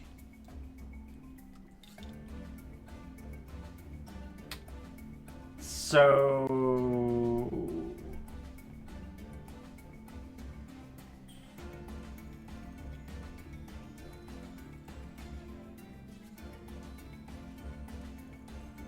I think they're gonna throw their scythe to the ground. Like What, basic, say it was all a joke? like just like throw it at Sparky's feet. Just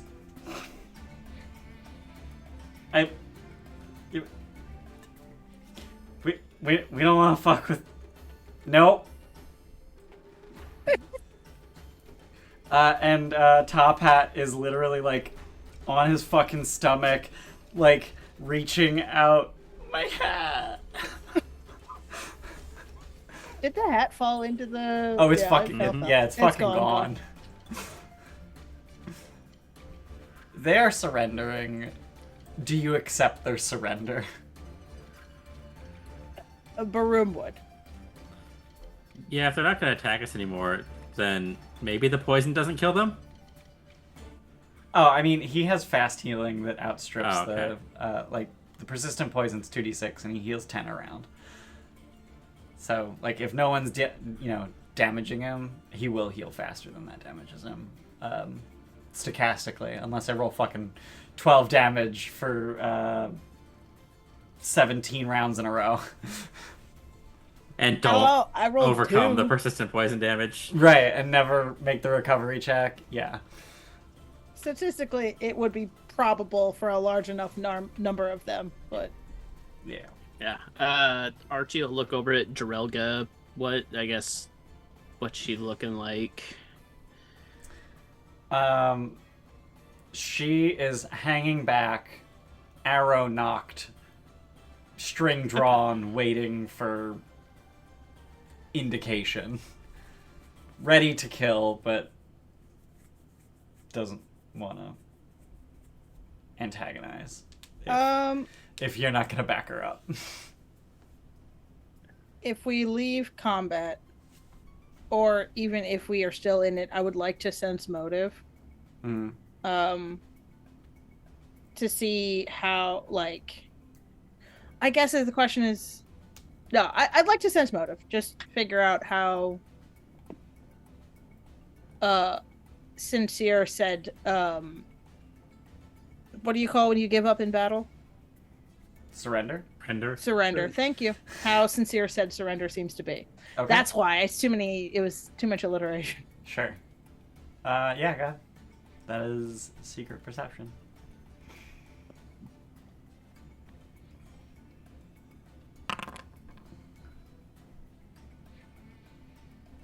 Oh, I rolled a fucking 3. You have the mosquito targeted. Oh, I have a mosquito targeted? Yeah, apparently. What mosquito? Oh, it's gone. I can't target anything. You can do it from initiative order. No, I can't. I can't see the 'Cause it's participant's hidden. token. There you So go. Now you can see it in initiative. But also, I'll just drag it back on the map. there. If you target something else, because you can only target one thing at a time. Oh, Wait. that might be the methodology. Really? Okay. I can target whatever the fuck I want. Well, you're in charge here, so... Yeah, Yeah, it basically said I can't lose the target if I can't see it, no matter what. Huh. Yeah, I can target. But I could have tried targeting something else. That's Oh, reasonable. weird. If I target from the initiative tracker, I can only target one thing at a time, but if I just, like, right-click people and click target, I got everybody. Weird. Horrific. Anyway, so, as best you can tell, they are sincere and you don't understand exactly what their motivation is. Okay. This is not obviously and immediately a trick. It might still be a trick of some variety, but not immediately. It might be a long-term trick. Yeah, it's a long con. Can I... Do they object to me picking up their scythes? Considering you throw it at your feet, probably not. Okay. I'm going to make them disappear and fetch his bag. Okay.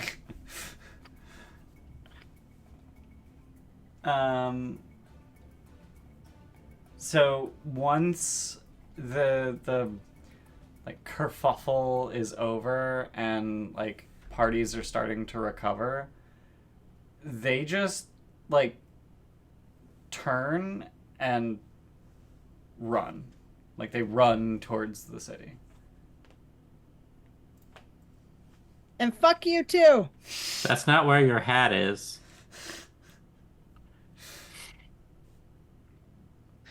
Incidentally, I'm gonna other shout guy back. is like holding his hat the entire time. I'm gonna whisper to Archie, put a hat on, make the hat.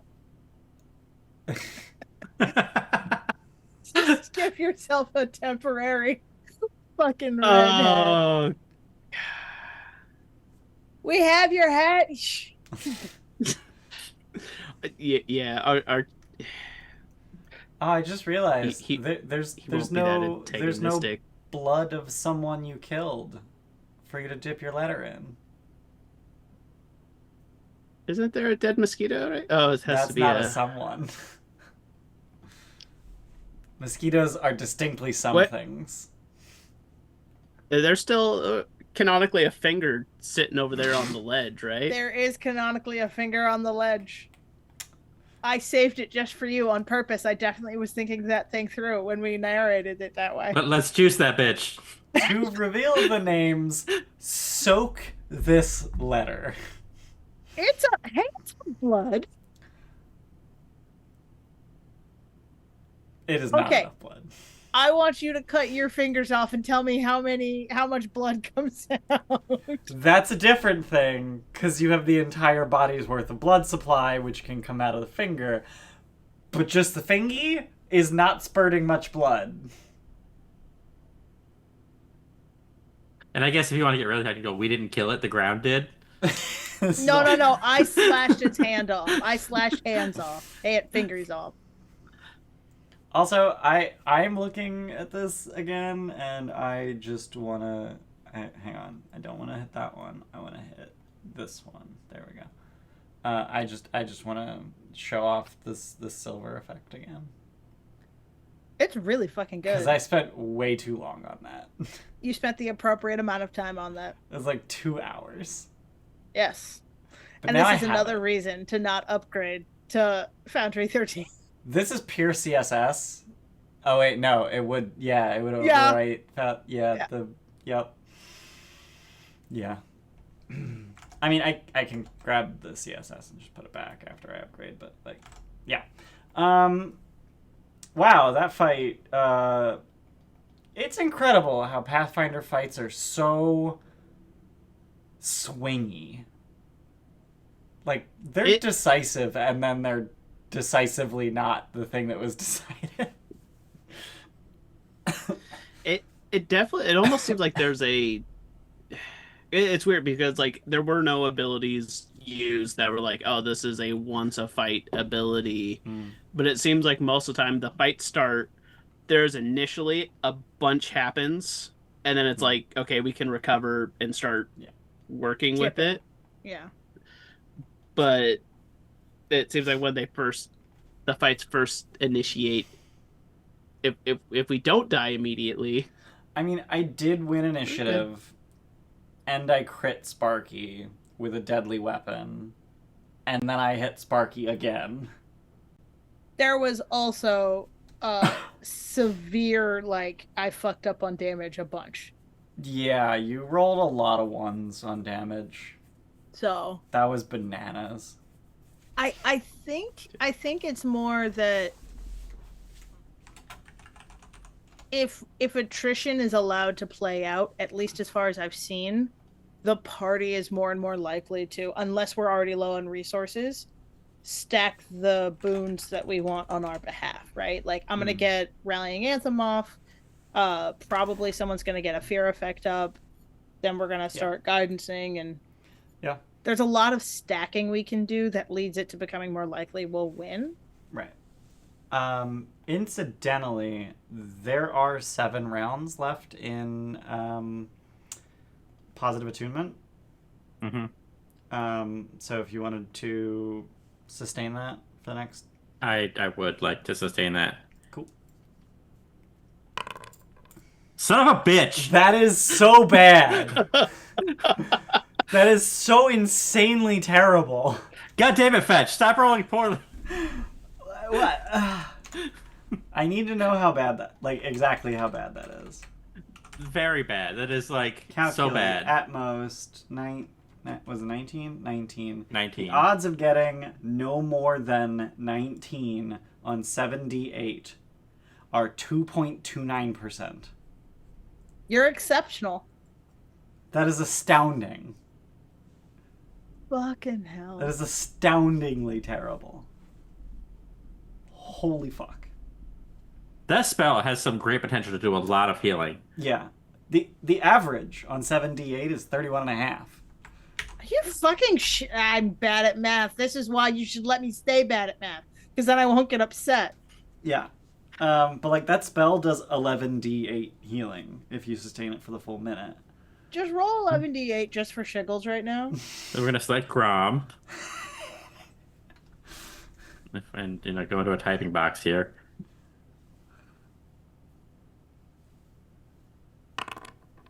Much better.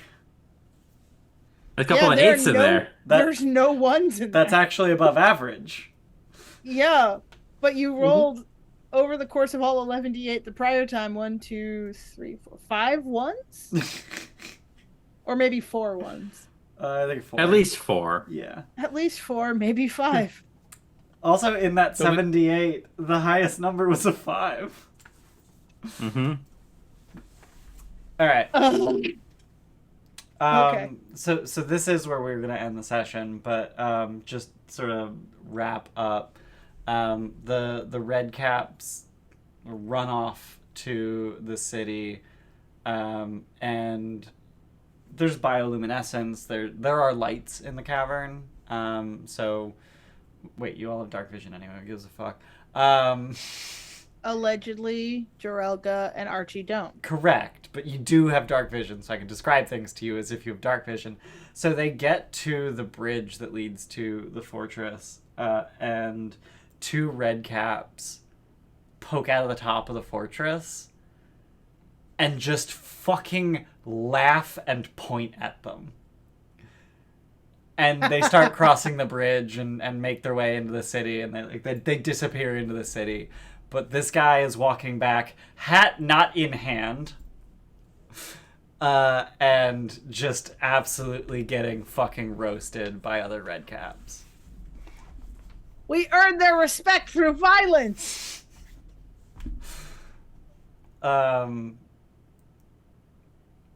Yeah. Closing thoughts? Archie doesn't feel great about letting him go. If we'd killed them, we could have stolen their shoes and their hats and masqueraded to be them. You could have been, you could have been a red cap. Although their shoes looked kind of heavy, so it might not have been wearable for you. Their shoes almost were armor. I don't know that you could have done that.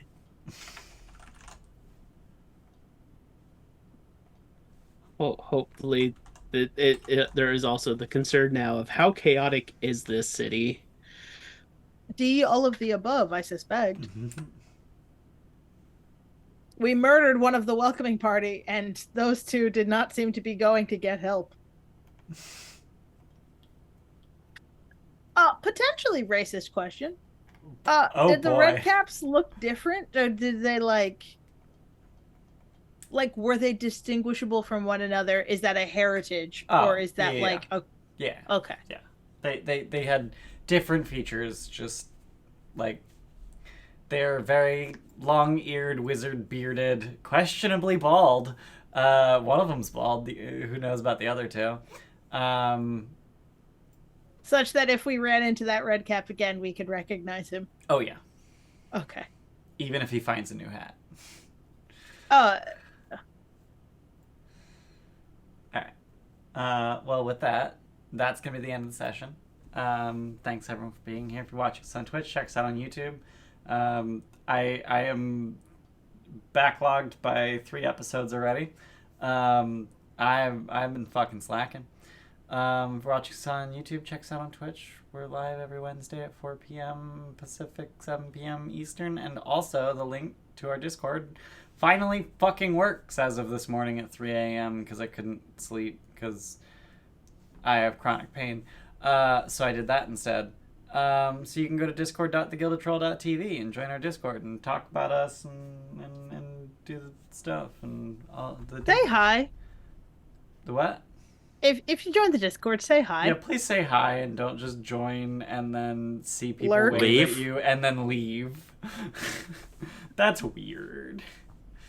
Don't be weird. Yeah, don't Be the mad. right kind of weird. Yeah, be weird, just the right kind of weird. All right, that's gonna be it for us, and we'll see you next time. Bye bye now. Bye bye.